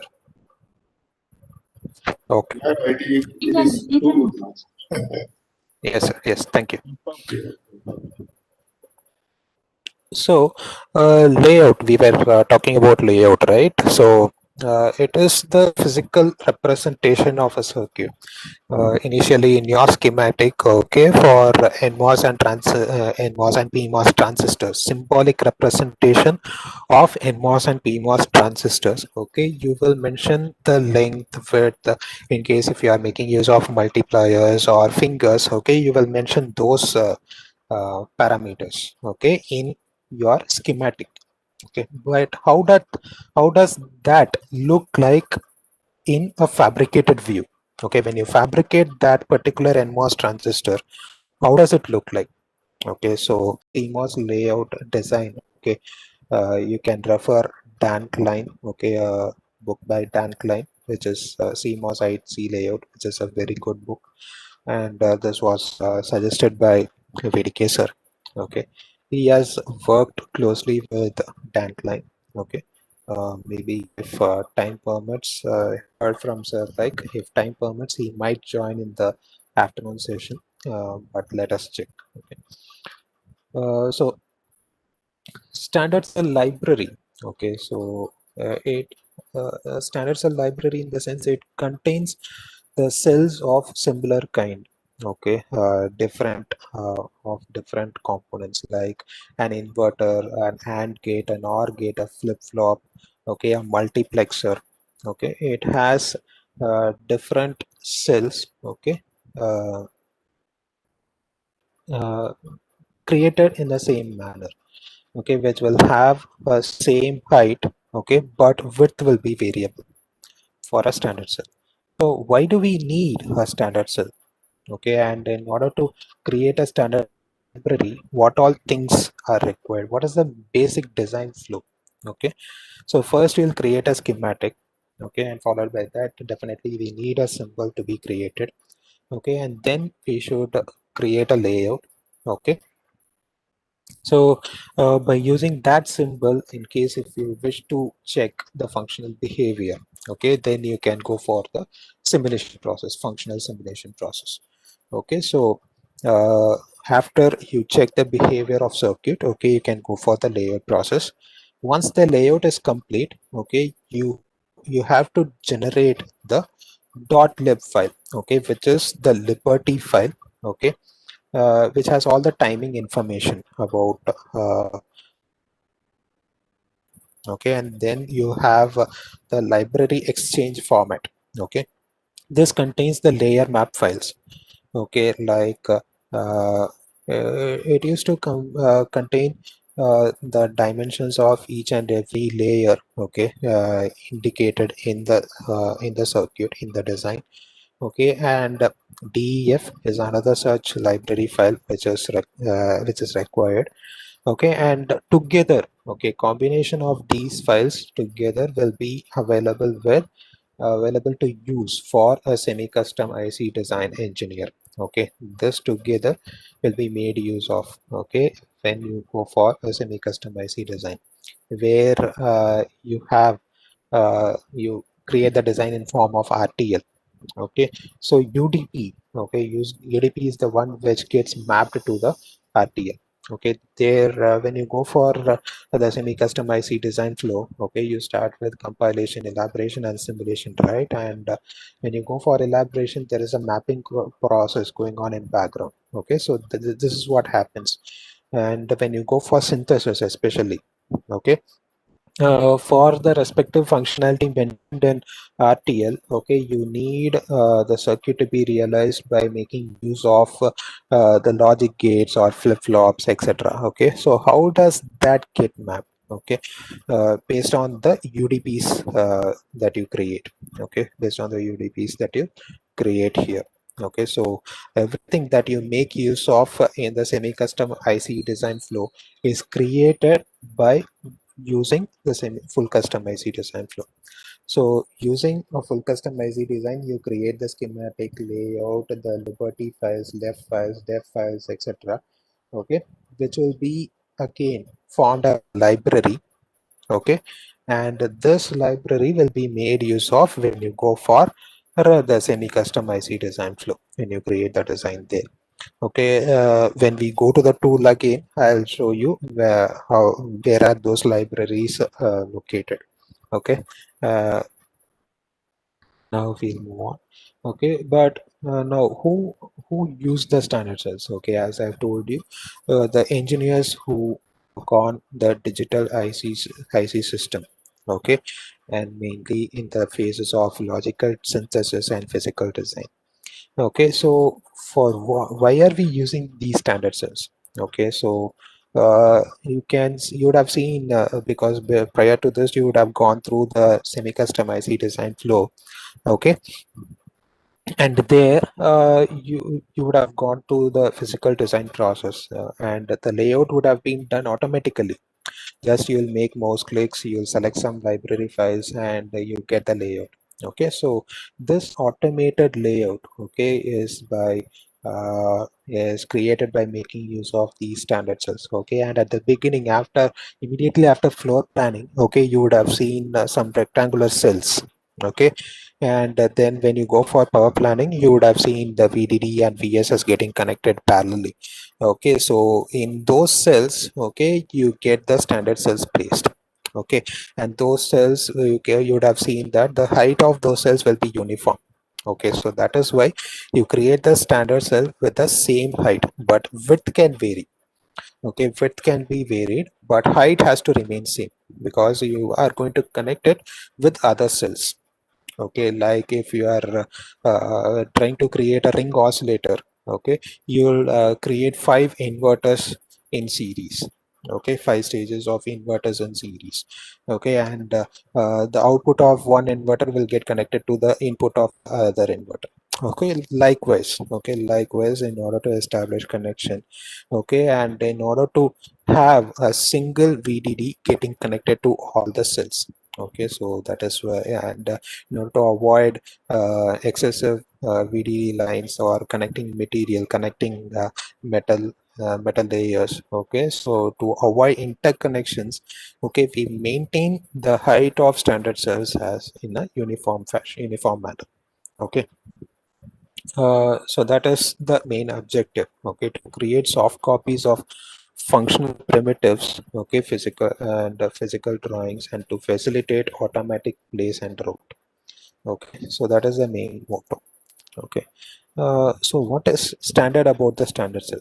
Okay, so if you consider any data sheet, okay, and if you take the pin diagram, okay, excuse me, if you consider the pin diagrams, okay, you can see the top level view, okay, where you can see the ports, output pin ports, okay, just like how you can see here. Okay, so let me go for the, okay, so this is the top level view, okay, of the IC, and here you can see the ports and port numbers, right? So together, okay, this entire thing is called as the PR boundary, as you can see here. Okay, and the horizontal thing will be the height, sorry, vertical measurement will be the height, and horizontal measurement will be the width. Okay, and between the pins, okay, between the center, okay, distance between the center of two pins, okay, will be the pitch. Okay, pitch in the sense it is the separation between the pins. Okay, so that is what you'll be able to observe. Okay, the height remains constant throughout. Okay, and the pin also remains constant. Pin pitch also remains constant. So uniformity is what is what we have to maintain throughout. Okay, so here the objective of here we need to create a template, as we have uh, told, okay, as we have instructed earlier. Okay, in order to, we are creating a template in order to maintain that uniformity in height. Okay, and for different logic primitives, to create the standard cells for different logic primitives like inverter, buffer, tri-state inverter, NAND, NOR, okay, as given here. Okay, with assorted drive strength, not only for a single drive strength, but for different drive strength. Okay, we create the standard cell layouts by using the templates. Okay, and then what are the requirements of a template? Okay, template and a standard cell. Okay, so it must have a fixed height. Okay, and it is measured in terms of number of horizontal signal routing tracks, okay, between the VDD and VSS. Okay, and then width is measured by using the number of vertical signal tracks. Okay, and we have to facilitate cell abutment with adjacent cells. Okay, from a row to the other row as per the netlist given. Okay, so this is how placement and routing happens, as you would have seen during the semi-custom IC design flow. Okay, and this also facilitates multi-level interconnection. Okay, and one of the main processes called main example is meaning example, and one of the main methods of routing is Manhattan routing. Okay, and Manhattan, as you know, is the name of the city. Okay, where the road rails are linked. Okay, the manner in which the road lines are linked. Okay, and the requirements for a standard cell template, okay, it must conform to the constraints imposed by the manufacturing process. Okay, the design flow. Okay, layout versus schematic netlist compliance, performance requirements as given by the specification and as taken by the circuit designer, reliability, and the most repeated pattern of silicon. Okay, one of the most repeated pattern on silicon is the contact. Okay, which will be showing you shortly. The guidelines for designing a standard cell template is, okay, so vertical and horizontal routing grids. Okay, these grids are mainly meant for cell pins. Okay, where the pins has to be placed at the intersections, okay, of the horizontal and vertical routing grids. Okay, the exceptions can be abutment. Okay, cell abutment can be the exceptions. Okay, the vertical and horizontal routing grids may be offset with respect to the cell's origin. Okay, origin in the sense uh,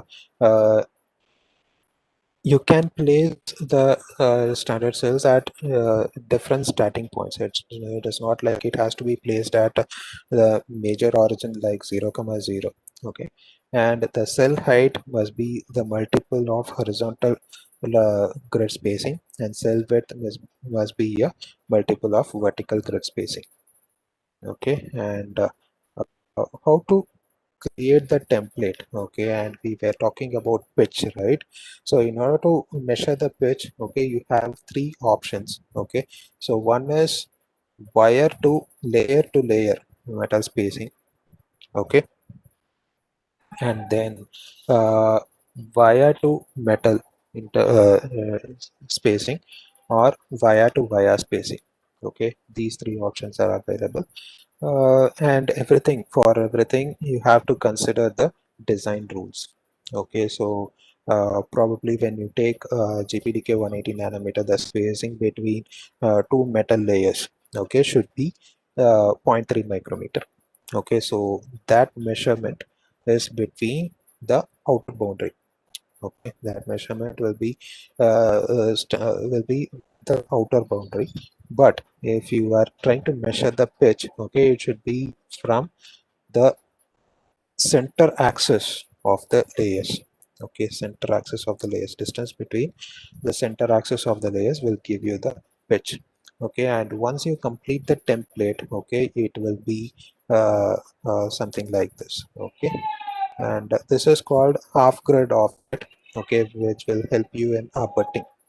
Okay, when you consider the topmost, leftmost, right and bottommost thing, okay, there you have to maintain half grid offset in order to facilitate connection or abutment between the cells. Okay, and these things, the starting point is called the cell origin, and this is called the vertical grid spacing, and one half of vertical grid spacing. One half in the sense, in case if the pitch is 0.6, okay, then one half of that is zero point 0.3. Okay, so like that. Okay, that should be taken at the corners. Okay, all the four corners of the template. Okay, and this is how it looks like finally. Okay, and what about the VDD and the ground rails? Okay, and this is one of the design rules based on lambda based rules. Okay, the size of VDD and ground, okay, supply and ground has to be in the range of 12 lambda. Okay, this is based on lambda based rules. Okay, where lambda indicates half the feature size. Okay, lambda indicates half the feature size. Okay, feature size in the sense the technology node. Okay, here you are making use of 180 nanometer technology node, right? So half of that is 90 nanometer. So so the VDD size that we get is 12 into 0.9, so we get approximately 1.08 micrometer, and even that has to be split up into half. Okay, half of that should lie within the template for the circuit, and half of that should be outside the template in order to facilitate abutment. Okay, so if you are placing an inverter like this here, okay, and if you are trying to connect one more inverter, then it will be flipped. Okay, VDD will be connected here. Okay, together VDD will be shared. Okay, and VSS will be somewhere at the top. Okay, and if you are connecting one more inverter over here, then the ground terminal will be shared. Okay, and if you are connecting on left side and right hand side, okay, then it will be shorted. Okay, VDD and ground will be connected together, okay, using the rails. Okay, so let us see how to build a template based on the lambda based rules, getting the lambda based rules.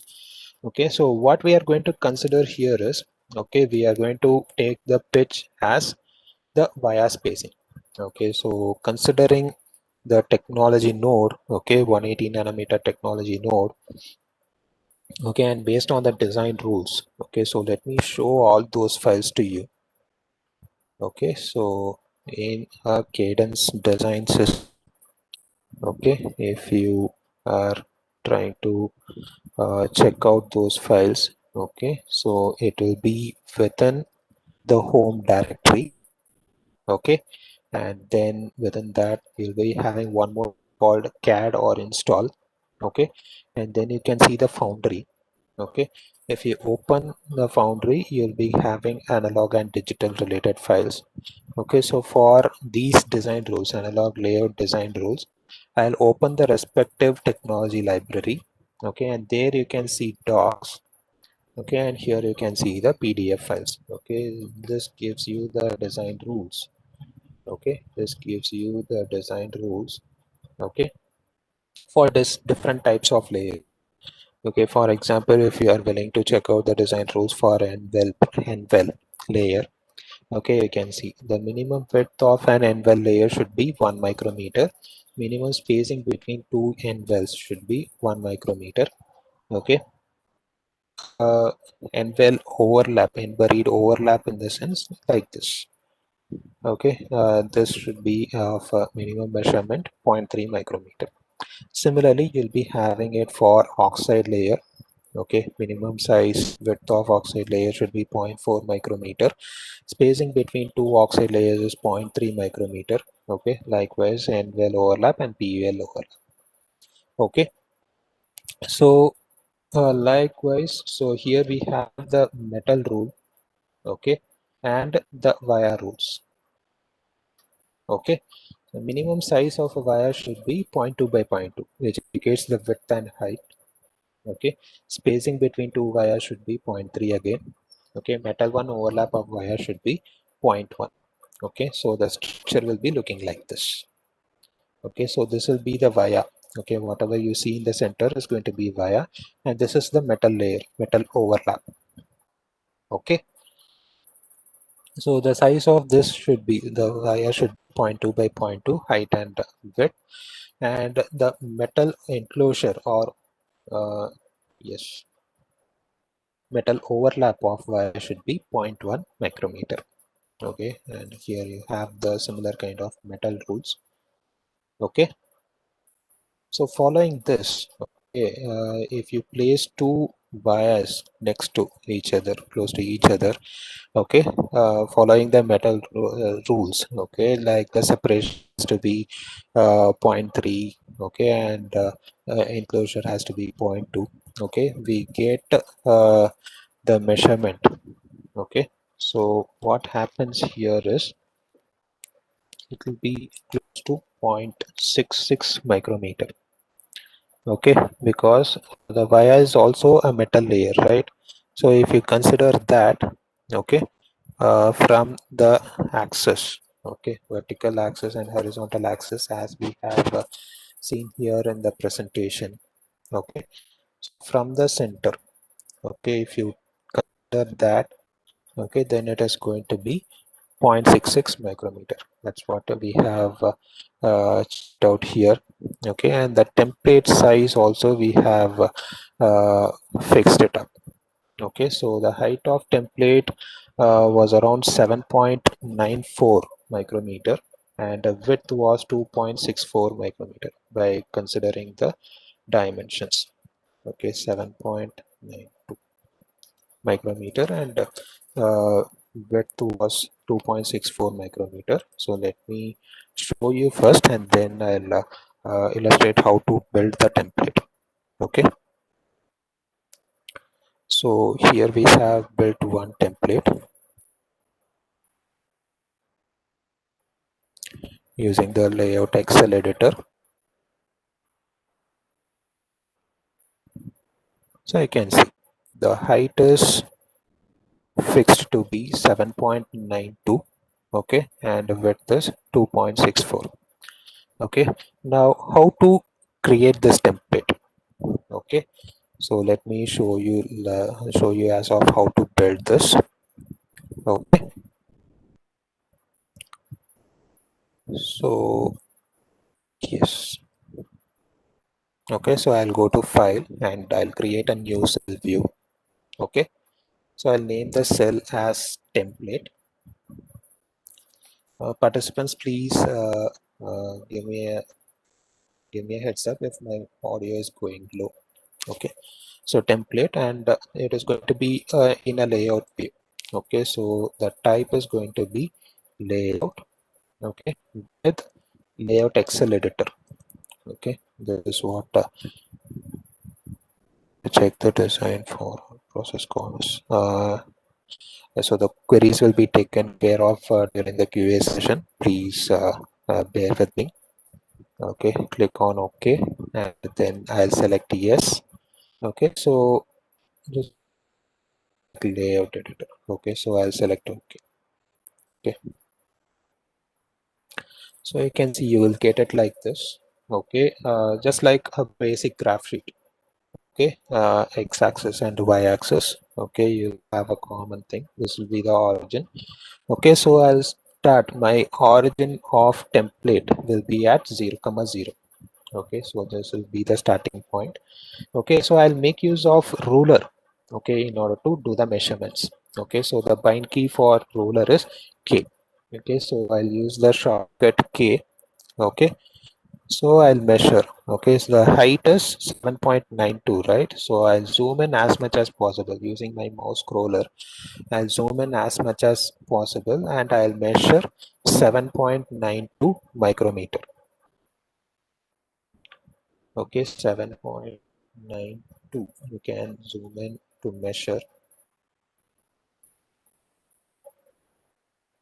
Okay, 7.92 micrometer is my height. Okay, and 2.64 is the width. Okay, 2.4 is the width. So I am measuring those things. So you can zoom in, and it has to be exactly on the axis. Okay, so it has to maintain the uniformity. Okay, and then what is the next thing? Okay, so the separation.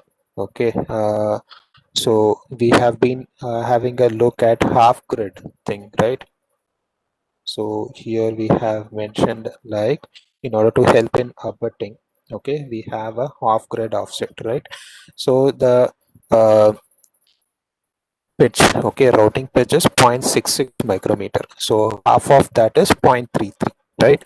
So I'll create a routing grid, okay, from half of this, okay, measure 0.33 micrometer. Okay, so here we can see something like 0.33 micrometer, right? So here you can see 0.033. Okay, so here we have, okay, so 0.33 micrometer, right? So I can copy this. Okay, I can select this. Okay, so for copying I can use a bind key C. Okay, click on C, make a left mouse click on this ruler. Okay, and then place it at 0.33 micrometer. Okay, so what about the next one? Okay, next one will be at the complete, okay, complete pitch, okay, which is 0.66 micrometer. So 0.33 plus 0.66, you get around 0.99 micrometer, right? Okay, so I'll copy this once again. Okay, and I'll place this at 0.99 micrometer.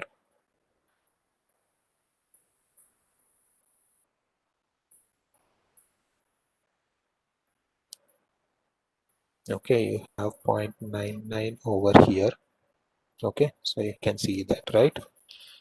So now the next routing grid is again at 0.66 micrometer, right? So 0.99, so 0.99 plus 0.66. So what you get is 1.65, right? So the next routing grid will be at 1.65, okay, micrometer. So somewhere, so you have to place exactly at that particular measurement, otherwise the entire template will go wrong. Okay, and your routing will have some DRC errors and LBS errors. Okay, and then again 1.65 plus 0.66, you'll be it will be around 2.31.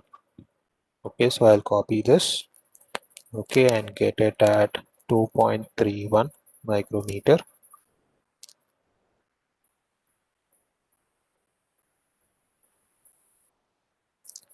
Okay, you have this at 2.31. Okay, and then now you are getting the final routing grid, right? So 2.31 plus 0.33, you get 2.64, right? So I'll copy this and place it at 2.64. So now the vertical routing grids are done. Okay, we have got the vertical routing grid. Now the next thing is horizontal routing grid. We have to build the horizontal routing grid in the same manner. Okay, so now vertically we have to fix up the routing grids. Okay, so I'll copy this. Okay, so I'll copy this. The first routing grid is going to be at half grid offset. Okay, half grid offset. So I'll copy this. Okay, and take it to 0.33 micrometer. Okay, and the next one is going to be at 0.99 micrometer. So I'll copy it.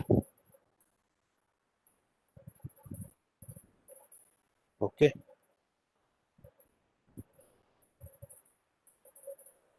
so here I have 0.99. So please be careful in placing the rulers. Okay, while building the template. Okay, after this, after 0.99, it is going to be at 1.65, right? 0.99 plus 0.66. Okay, it is going to be at 1.65. Okay, so I'll copy this and get it at 1.65. Place it here. Now 0.66 plus 1.65, you get it as 2.31. Okay,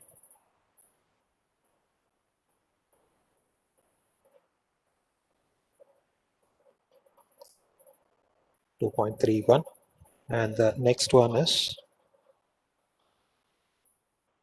so 2.31 plus 0.66 is 2.97. So I'll copy this and get one more routing grid at 2.97 micrometer. So vertically I'm placing it. Okay, so 2.7. Okay, plus 0.66 again is 3.63. Okay, so the next routing grid is going to be at 3.63 micrometer.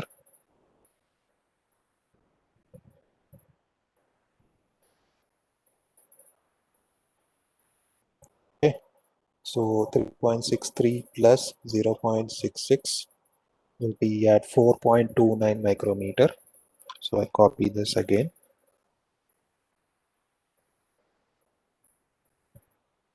So at 4.29. Okay,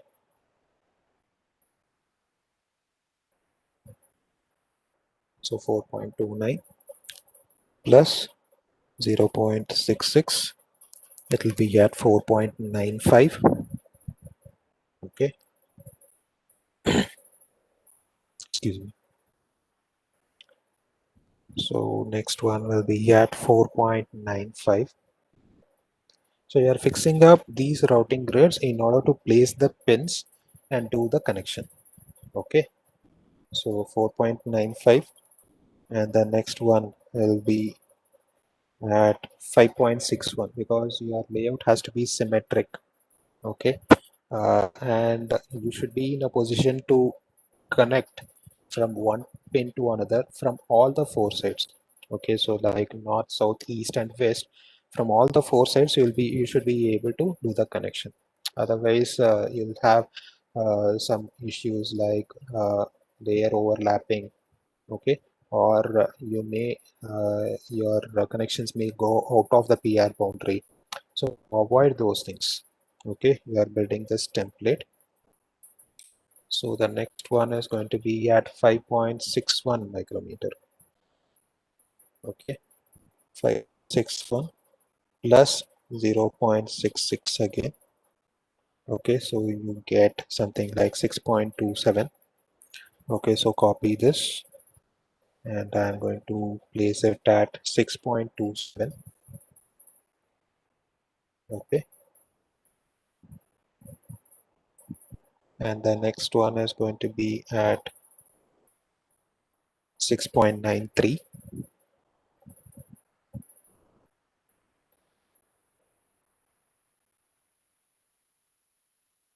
Okay,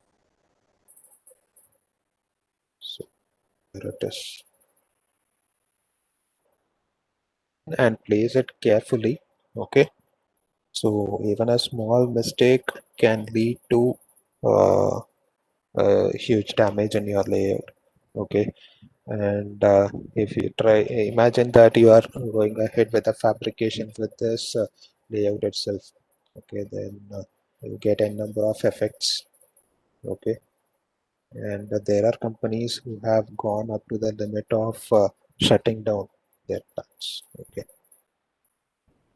so layout is one of the important aspects of your design, because after this you are going to, you'll be fabricating your IC.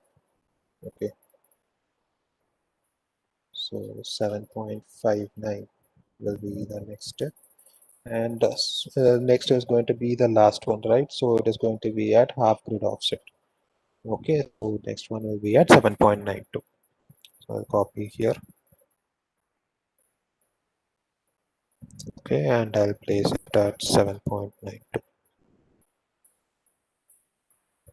Okay, fine. So this is how you build a template. This is how it looks like. Okay, now in this you have to get all your devices and do the routing process. Okay, so even here, okay, what you can do is you can include half grid offsets again, some more additional routing grids at exactly half the measurement between these two routing grids. Okay, so it will help you in balancing. Okay, balancing your layout and placing the pins. Okay, so for that purpose what we would do is, so 0.33 we will have one of the routing grids 0.33, right? So at 0.66, so at 0.66 also we'll have a routing grid. Okay, so I'll select this.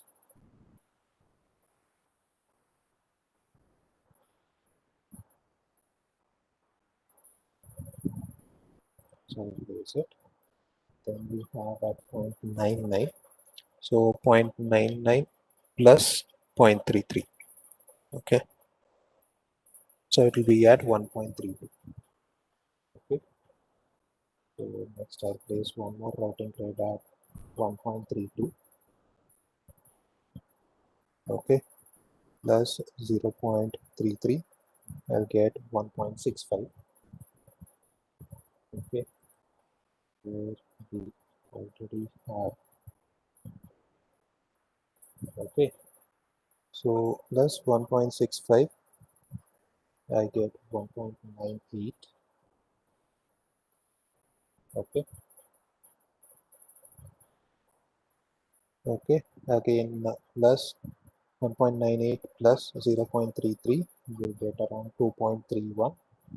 Okay, where we already have it, and then at 2.64. Okay, so this is how you get your template. Okay, this is what we have, right? This is what I had shown you earlier also. Okay, so now we have created the template.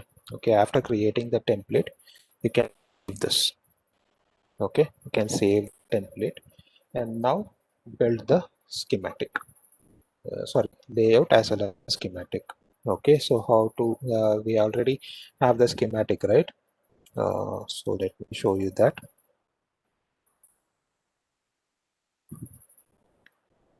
We already have the schematic. So for demonstration purpose, what I'll do is I'll just copy this once again. Okay, I'll copy this cell.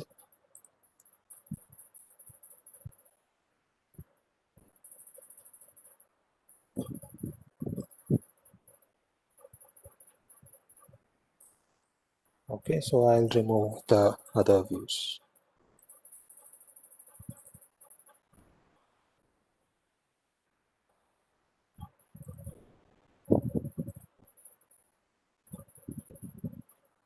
Okay, so already I have demonstrated how to create a schematic and how to create a symbol. Okay, so from this schematic, okay, so let me show you how to create the layout. So I'll go to launch, okay, and then I'll open layout Excel. Okay, from launch I'll select layout Excel. Okay, so select OK. You can see the details of library, cell, and view. Okay, this is a sort of package issue which doesn't harm your layout. Okay, so just I'll select yes. Okay, so I get my layout editor like this. Okay, so the first thing, I'll instantiate my template. Okay, so how to instantiate the template? I'll go for add instance. Okay, use the bind key I.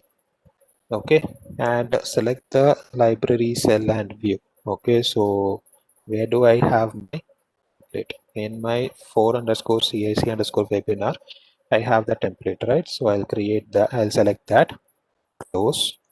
Okay, and then click on hide, and you can see the template, right? So I'll zoom in further and place it exactly on the origin. Okay, fine. So now click on F and click on escape. Okay, so you need to see that, right? You need to see the grid points, right? So for that you can go for shift F. Okay, it doesn't you cannot see the template, right? So for that, what you'll have to do is you can go to view. Okay, and then you can go to background. Okay, because template is going to be at the background. Okay, over that you are going to place your devices and do the routing. Okay, so go for background. Okay, and go for browse that template. Okay, so for browse template. Okay, so here it is dimmed, right? Okay, so I'll just select on and apply, so you can see the template over here, right? So first thing that we'll do is we'll create the VDD and VSS. Okay, we'll create the VDD and VSS. Okay, so as I've already told, the size of VDD, okay, that is the height. Okay, height of VDD and VSS is going to be 12 lambda based on lambda based design rules. Okay, and here lambda is half the feature size. Okay, where feature size indicates the technology node. Here we are following 180 nanometer technology node, so half the half that of 180 is 90 nanometer, right? So 12 into 0.9 or 90 nanometer, we'll get 1.08 micrometer. Okay, so I have told like it has to be half of that should be within the template and half should be outside the template in order to help you in abutting. Okay, so to create the VDD and VSS rails. Okay, so from layer you can see the layer palette over here. Okay, from the layer palette I'll select metal one. Okay, I'll select metal one, and in order to create a metal one layer over here, I'll go for a bind key called R. Okay, R stands for rectangle. Okay, so I'll click on R. Okay, and just make a left mouse click. Okay, drag, and again you can make a left mouse click to complete it. Okay, now you need to stretch, right? It has to be from end to end of the template. Okay, you cannot stop like this. Okay, so for that purpose, what you can do is you can go for stretch option. Okay, for stretch, the bind key that you can use is yes. Okay, you can use the bind key yes. Okay, and select, make a left mouse click at this corner, left hand side corner, zoom in as much as possible. Okay, make a left mouse click and you can drag. Okay, this is one of the options, or you can go for abut. You can see the abut option over here. Okay, and here also you have two selections. One is full select and the other one is uh, Other one is partial select. Okay, full select in the sense the entire layer will be selected. Okay, entire layer will be selected and it will be uh, expanded or contracted, whatever it is according to our requirement. Okay, so in case if you wish to move any one of the sides alone, then you can go for partial select. Okay, both are of the same icons. You have to make a left mouse click there. The very first icon just above the palette. Okay, so now I need to expand only this boundary. Okay, so I'll go for partial select. Okay, make a left mouse click at whichever boundary is to stretch and up to which measurement. Okay, up till here I'll have to expand it. So make a left mouse click here. Okay, so just a second and go for A. Okay, A is the bind key to Hubbard. Okay, so I'll select this.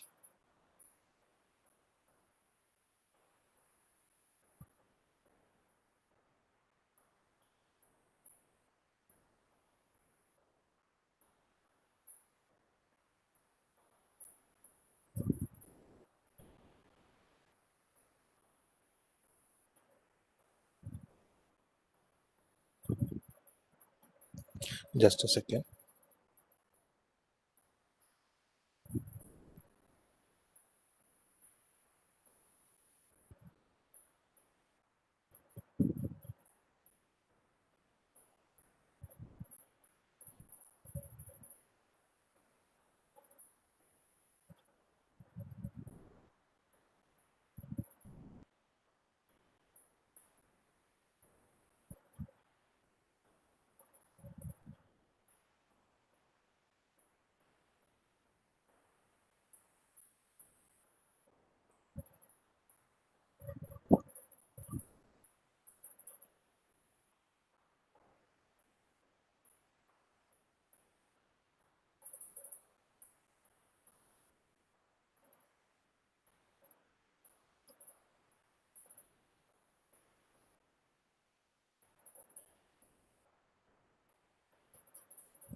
Just a second.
Okay, so now you can see partial select. Okay, so you can, if you wish to expand this board alone. Okay, so make a select left mouse click from at this boundary first, and then till which place you have to expand. Okay, so at that point you have to make a left mouse click again, so it gets expanded. Okay, so you have two options: either you can go for stretch or you can go for a bit. Okay, now you need to measure. Okay, measure 0.54. Okay, on both the sides. So first measure within this template, okay, using the ruler. For ruler, the bind key is K, okay. So I'll just measure 0.54 from here, okay. So this is it, okay. So I'll go for abutting again, and I'll stretch this boundary alone. Done. Okay, similar way, I'll measure 0.54, okay, from the bottom of template, okay, and then I'll stretch it. So here I cannot stretch it, it's already beyond the level, so I'll compact, okay, contract, okay. So I'll go for abutting, okay, select and reduce it, right. So in case if you wish to disable these rulers, okay, you can go for shift key so that it gets disabled. Okay, now the same thing has to be applied at the top for VDD also, right? So I can just copy this. Okay, I can go for full select over here, select the entire layer, copy, C for copy, and then you can create one more thing. Instead of drawing the layers again, okay, and just copying it. Okay, so here also I'll measure for 0.54 from top of the template. Okay, so 0.54. Okay, so I'll go for a button again, select this, complete. Okay, so this might happen sometimes, so be careful.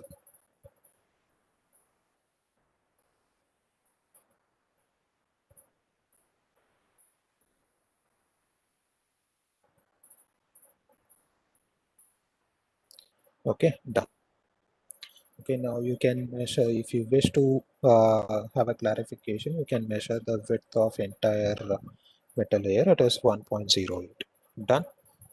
Okay, so now let me instantiate the PMOS and MOS transistors from the schematic. Okay, so I'll select the PMOS transistor and I'll select the NMOS transistor. Okay, so what I can do is I can come back to this layout editor, go for connectivity, generate, selected from source. Okay, select that and get your PMOS and NMOS transistors over here. Okay, so for these PMOS and NMOS transistors, you need the bulk connectivity also, right? Bulk terminal connectivity. So for that, and even for contacts, okay, you need certain contacts to complete connection, right? So for that, what we'll do is we'll create the contacts and connectivity layer at the top. Okay, so for creating a contact, what I can do is in the layer palette, I'll choose contact, go for rectangle, okay, and measure it like this. Okay, so the minimum size of contact is 0.2 by 0.2. Okay, so from 1.32, okay, I'll just create a small thing. Okay, so on all the four sides it has to be 0.2, right? So 1.32 plus 0.2, it is 1.52, right? So I'll go for abut option, okay, partial select, abut, okay, and I'll stretch it up to 1.52, okay, right? And then on top, so left hand side,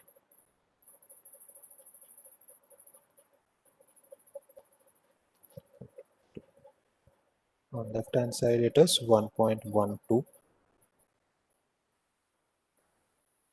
Okay, now on top and bottom. Okay,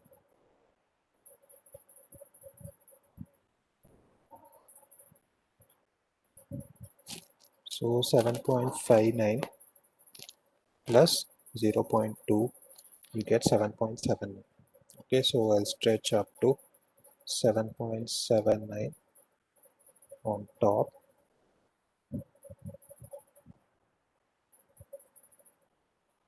Okay,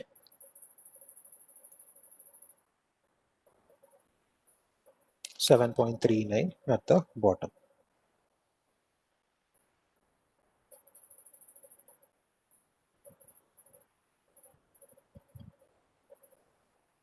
Okay, so I've created a contact.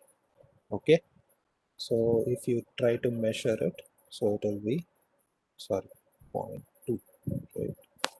So it should be 0.1 on all the sides.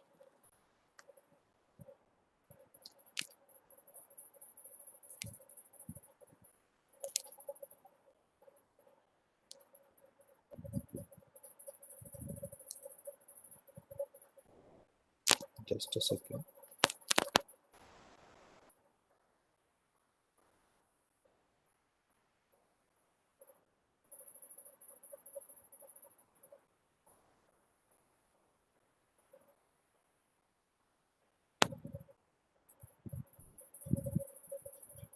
So just go for a bit.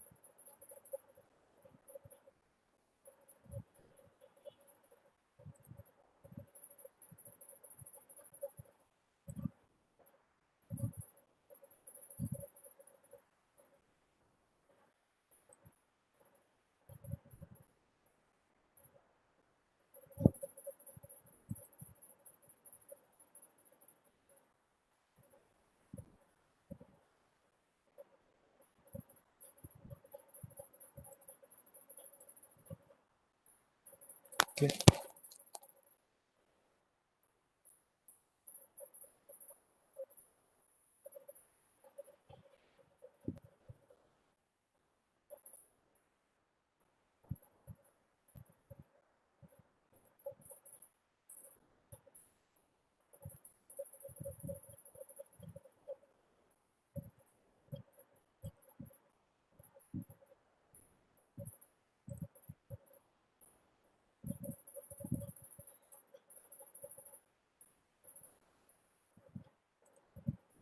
So you can measure it. It is 0.2 by 0.2. Okay. So you can include some more contacts. Okay. So the more the contacts, the faster will be the current flow or electrical conductivity, etc. Okay. So I can just copy this. I can go for full select, and I can copy this contact. Go for C. Okay, and I can place it over here. Okay, the main thing that you'll have to follow is minimum distance between the contacts should be 0.2. Okay, so that is what you have to follow. Okay, so if you measure 0.2 from here, okay,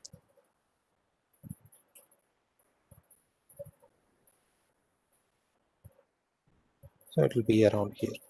Okay, so you can also in case if you wish to place it exactly at the center, okay, so that also you can take care.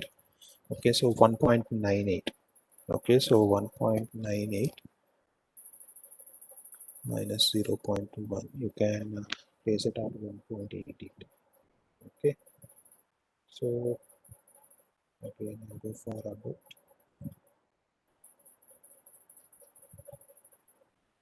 date it at 1.88, right?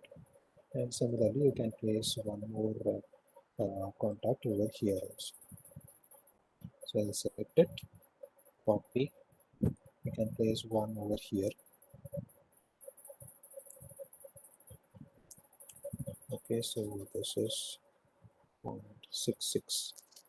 Okay, so plus 0.1, it is 0.76, right? So only then it will be getting it exactly at the center.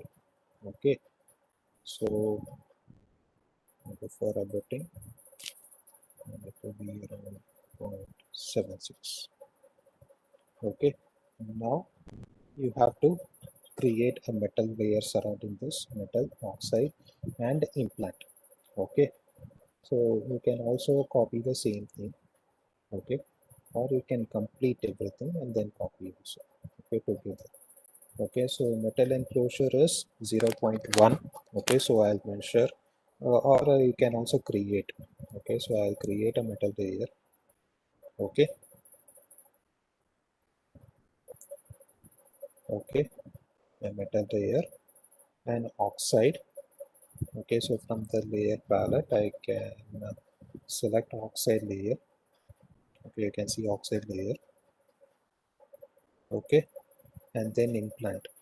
Okay, so for PMOS transistor you have a pre-implant layer, right? So for bulk connection you need an N implant. Okay, so I'll create an N implant layer. Okay, like this. Okay, and N implant you can fix up to the entire size of VDD also. So as of now let us fix first the dimensions of these things. Okay, so from the contact, okay, so the metal layer should be at a 0.1 micrometer minimum enclosure, and oxide you have to you should have at 0.2 micrometer from the contact. Okay, so I'll go for abutting. Okay, now it is partial select. Okay, so I can do also. Okay, partial select. Okay, and now you can go for abutting. Okay, this is your metal layer, is selected, and then your oxide. Okay, so now oxide enclosure of uh, oxide enclosure or implant enclosure of oxide. Okay, so those things also you should have an idea about. Okay, so you can see here. Okay, you can go back to the design rules. Okay, and check it out. Okay, so this is oxide. Okay, implant. So you need P plus implant and N plus implant. Implant overlap is 0.2. Okay, so you have to measure, right? Okay, sorry.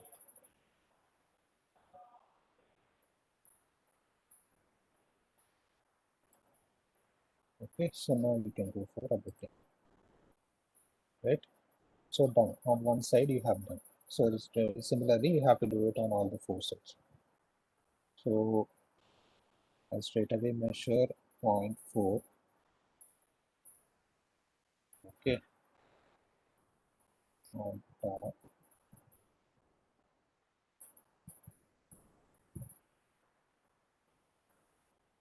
Okay, and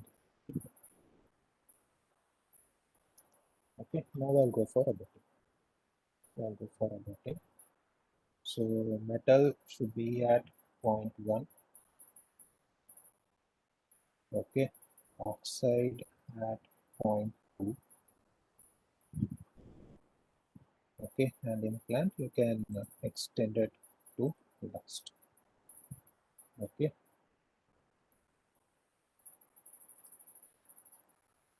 done. And here on top we'll have to check it. Metal should be at 0.1, oxide should be at 0.2.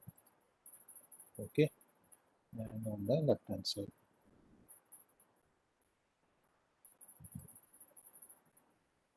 oxide should be at 0.2. Okay, done. So this is it. So likewise we'll have to repeat it for the VSS also.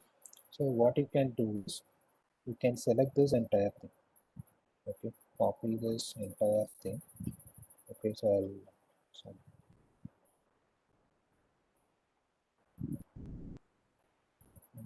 so you can go for full select and select this layer. Okay, so copy and paste. Okay, so why am I selecting this? Let me explain you once I complete everything process. Okay,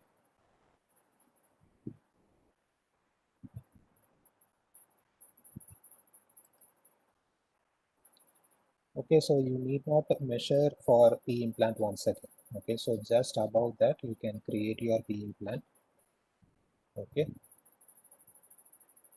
so just you need to start.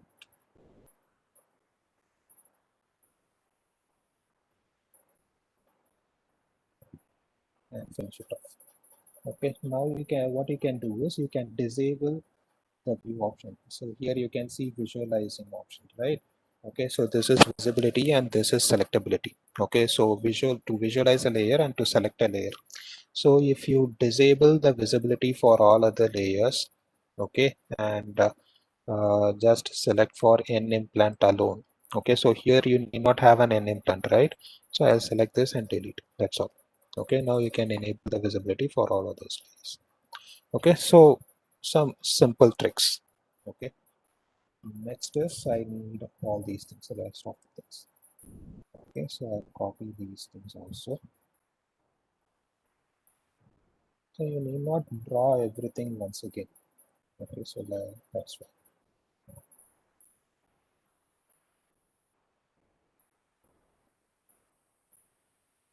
So let's paste it here. Okay, I want it at 0.2 micrometers from the P implant, right? So I'll measure 0.2 microns from here. Okay, so that should be the oxide enclosure of implant. So I'll go for abutting. Okay, that's it. Okay, so this is done. Okay, so next you can bring your, okay, so I'll disable the things. Okay, so now you can bring your devices. Okay, so one more thing that you have to check out here is the separation distance between uh, poly and oxide. Okay, poly and oxide, you'll have to check for the metal rules. Okay, so poly rules you can go for, okay, poly extension or oxide. Okay, poly space to oxide is 0.2. Okay, poly spacing to oxide is 0.2, so that you can measure. Okay, so that may lead to some design rules.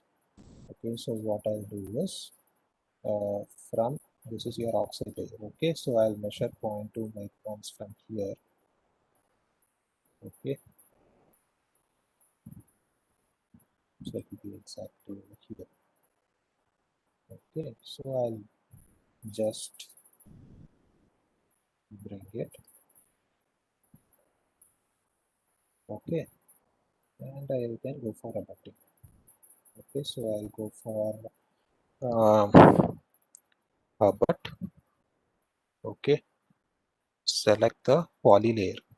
Okay, from the top of poly layer, I'll select and I'll fix it over here. Okay, fine. So now if you zoom in and check, you can see the P implant and N implant are not intersecting with each other, are not connecting with each other. So now if you directly go for verification process, it will show like there is no P substamp error or N substamp error because the substrate is not created, okay, without these two layers intersecting. So that is why I shown you this. Okay, so what you can do is you can just expand. You can go for partial select and abort these two layers. Okay, so I'll go for aborting. That's okay. So same way I can bring back my NMOS transistor. Okay, so I'll get my NMOS transistor. Okay, from the oxide layer I'll measure 0.2. Okay, so I'll get my polysilicon, that is gate over here. I'll go for full select. Okay, this polysilicon has to be at 0.2 micrometer from gate. So here also you can see there is a separation. Okay, so I'll go for partial select so that this boundary alone gets expanded. Okay, rest of the things will be the same. Okay, next is you have to maintain symmetricity. Okay, that is your PMOS or NMOS transistor should be exactly at equidistance from both the boundaries. Okay, so that is the other thing that you'll have to check out. Okay, So it has to be exactly at the center of the template. Okay, so what you can do is you can measure. Okay, so from this corner, from the end well of PMOS transistor, here you have 0.165. Okay, and here I measure 0.095. Okay, so 0.095 plus 0.165. That's what we have on the other side, right? So 0.165 have 0.26.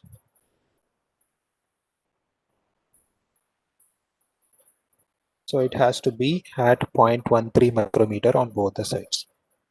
Okay, so we have already measured, so 0.13 micrometer from the template.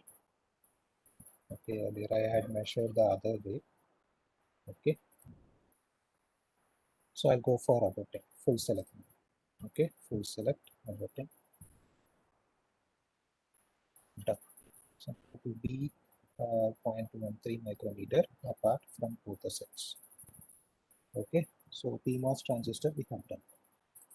The same thing has to be repeated for NMOS transistor.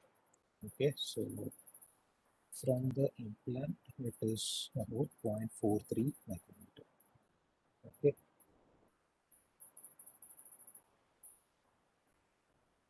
so from the PR counter it is 0.43 micrometer. So no issues. You can go for abutting. Okay, so now it is at exactly at the center. Okay, and you need to take care of one more thing. Okay, uh, N-well rules. Okay, N-well uh, and oxide rules. Okay, so you can see N-well minimum spacing between N-well and oxide should be 0.5. Okay, and N-well overlap of oxide also should be 0.5. Okay, so here you don't have the well, okay, and well that is surrounding the entire thing. Okay, so you may get, say again, it gives rise to p sub and n sub stamp error. Okay, so you need to create one more and well surrounding this entire layout. Okay, so what I'll do is I'll measure zero point 0.5 micrometer, okay, from both the points. Okay, 0.5 micrometer, again 0.5 micrometer. Okay, and at the bottom also I'll measure 0.5 micrometer.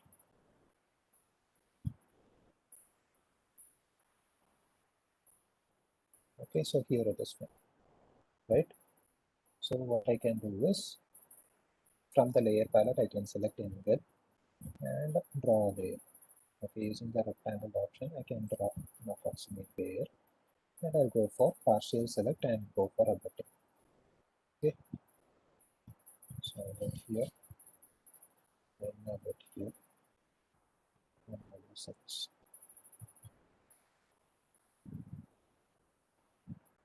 Okay, so now your PMOS and NMOS transistors are ready. You can go for routing process. Okay, so what you can do is,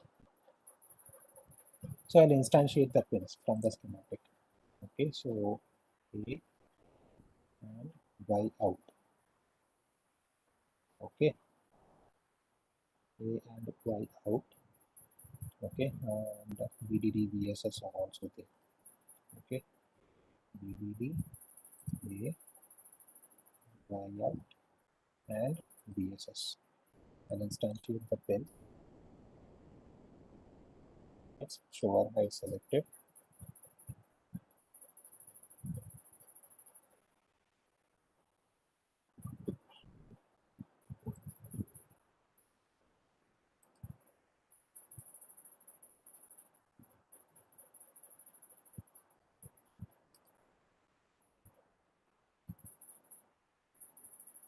So, okay, yes, so connectivity.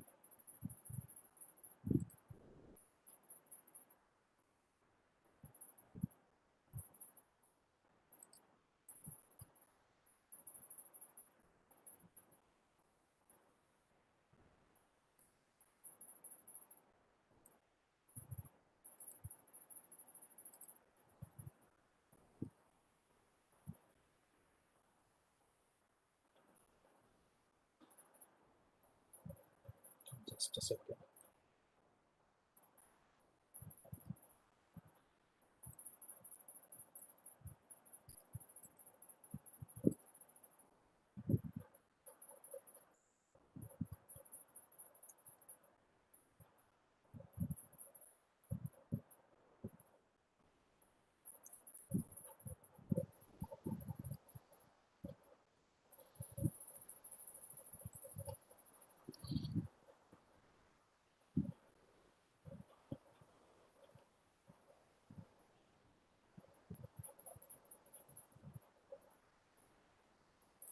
I'm instantiating the pins from the schematic. Okay, I go for connectivity, incompleteness, sorry, generate and copy from selected from the source. Okay, so I've got all the pins. Okay, so now you can place them. Okay, before placing them, you can also do the routing process. Okay, so for routing, what you can do is, okay, so first this is between the drain of PMOS and NMOS transistors, right? So you can select metal layer, same thing, go for rectangle, okay, or polygon, anything is fine. Okay, so I'll delete the layer. Okay, from the drain of PMOS transistor to the drain of NMOS transistor. Okay. Similarly, polysilicon between gate and gate of both the transistors.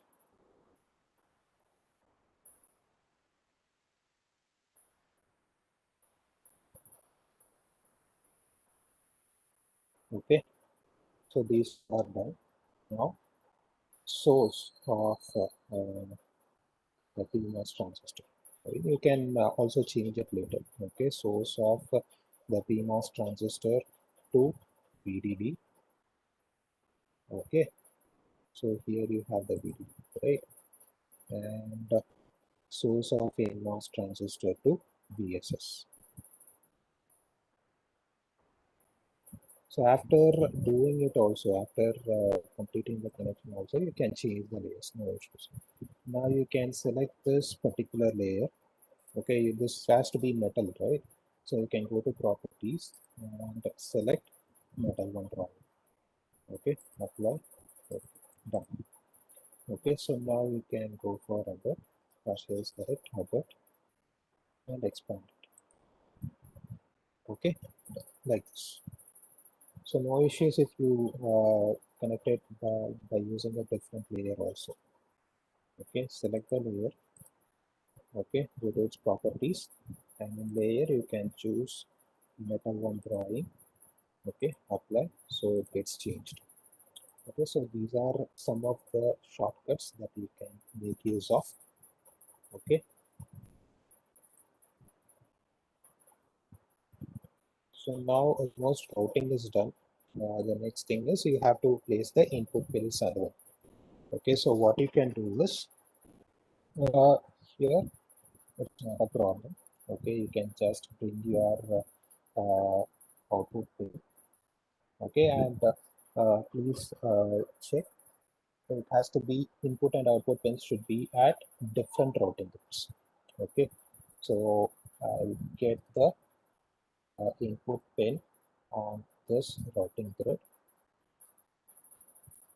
Okay, and which is going to be my output. So this is my output pin. Okay, I'll get it in a different routing grid. Okay,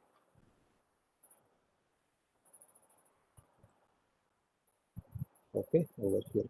And this is the half grid offset, right? So your pin should not be at the half grid offset. Okay, it should be exactly one grid point from the template boundary. Okay, so it should be over here. Okay, so I should have it over here. Okay, and then it should be at the exactly at the center. That should also be taken care of. Okay, so I think we'll stop here, and after lunch we'll continue further. Naveen, Yes, sir. there are a few questions in chat box. Have you taken all those questions? No, sir. I'll take that up now, right now. Yeah, Okay. yeah, So, please. yes. Just see. So, yes, I, this is fine. So, Abhishek Kumar demonstrate the reliability analysis with the cadence tool. What are the significance if stress transistors under HCI and BTI? Maybe during the next session we can take care of this. Okay, we'll try to demonstrate it. Okay. Uh,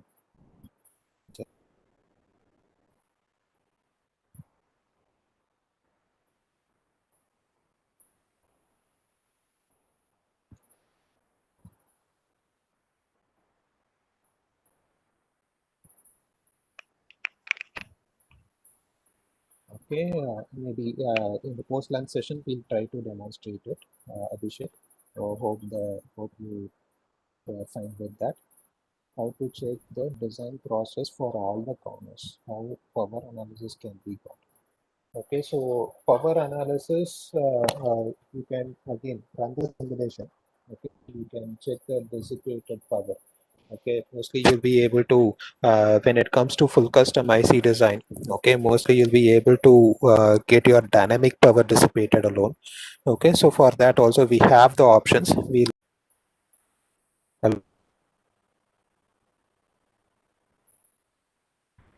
Okay, maybe in the post-lunch session we'll check it out. Okay, and is there auto routing? So for full custom IC design flow, you have auto routing, but you some unnecessary bias. Okay, even because tool does it automatically, right? It doesn't have any conditions. Okay, so in case even for this connection also, okay, so you are trying to connect the source of NMOS to the VSS, right? So in this for this connection also you need not have a via, but sometimes, okay, tool it takes a via. So auto routing in case of full custom IC design flow, you can avoid that. Okay, mainly when you go for semi-custom IC design flow, the tool does it automatically. Okay, automatic placement and routing.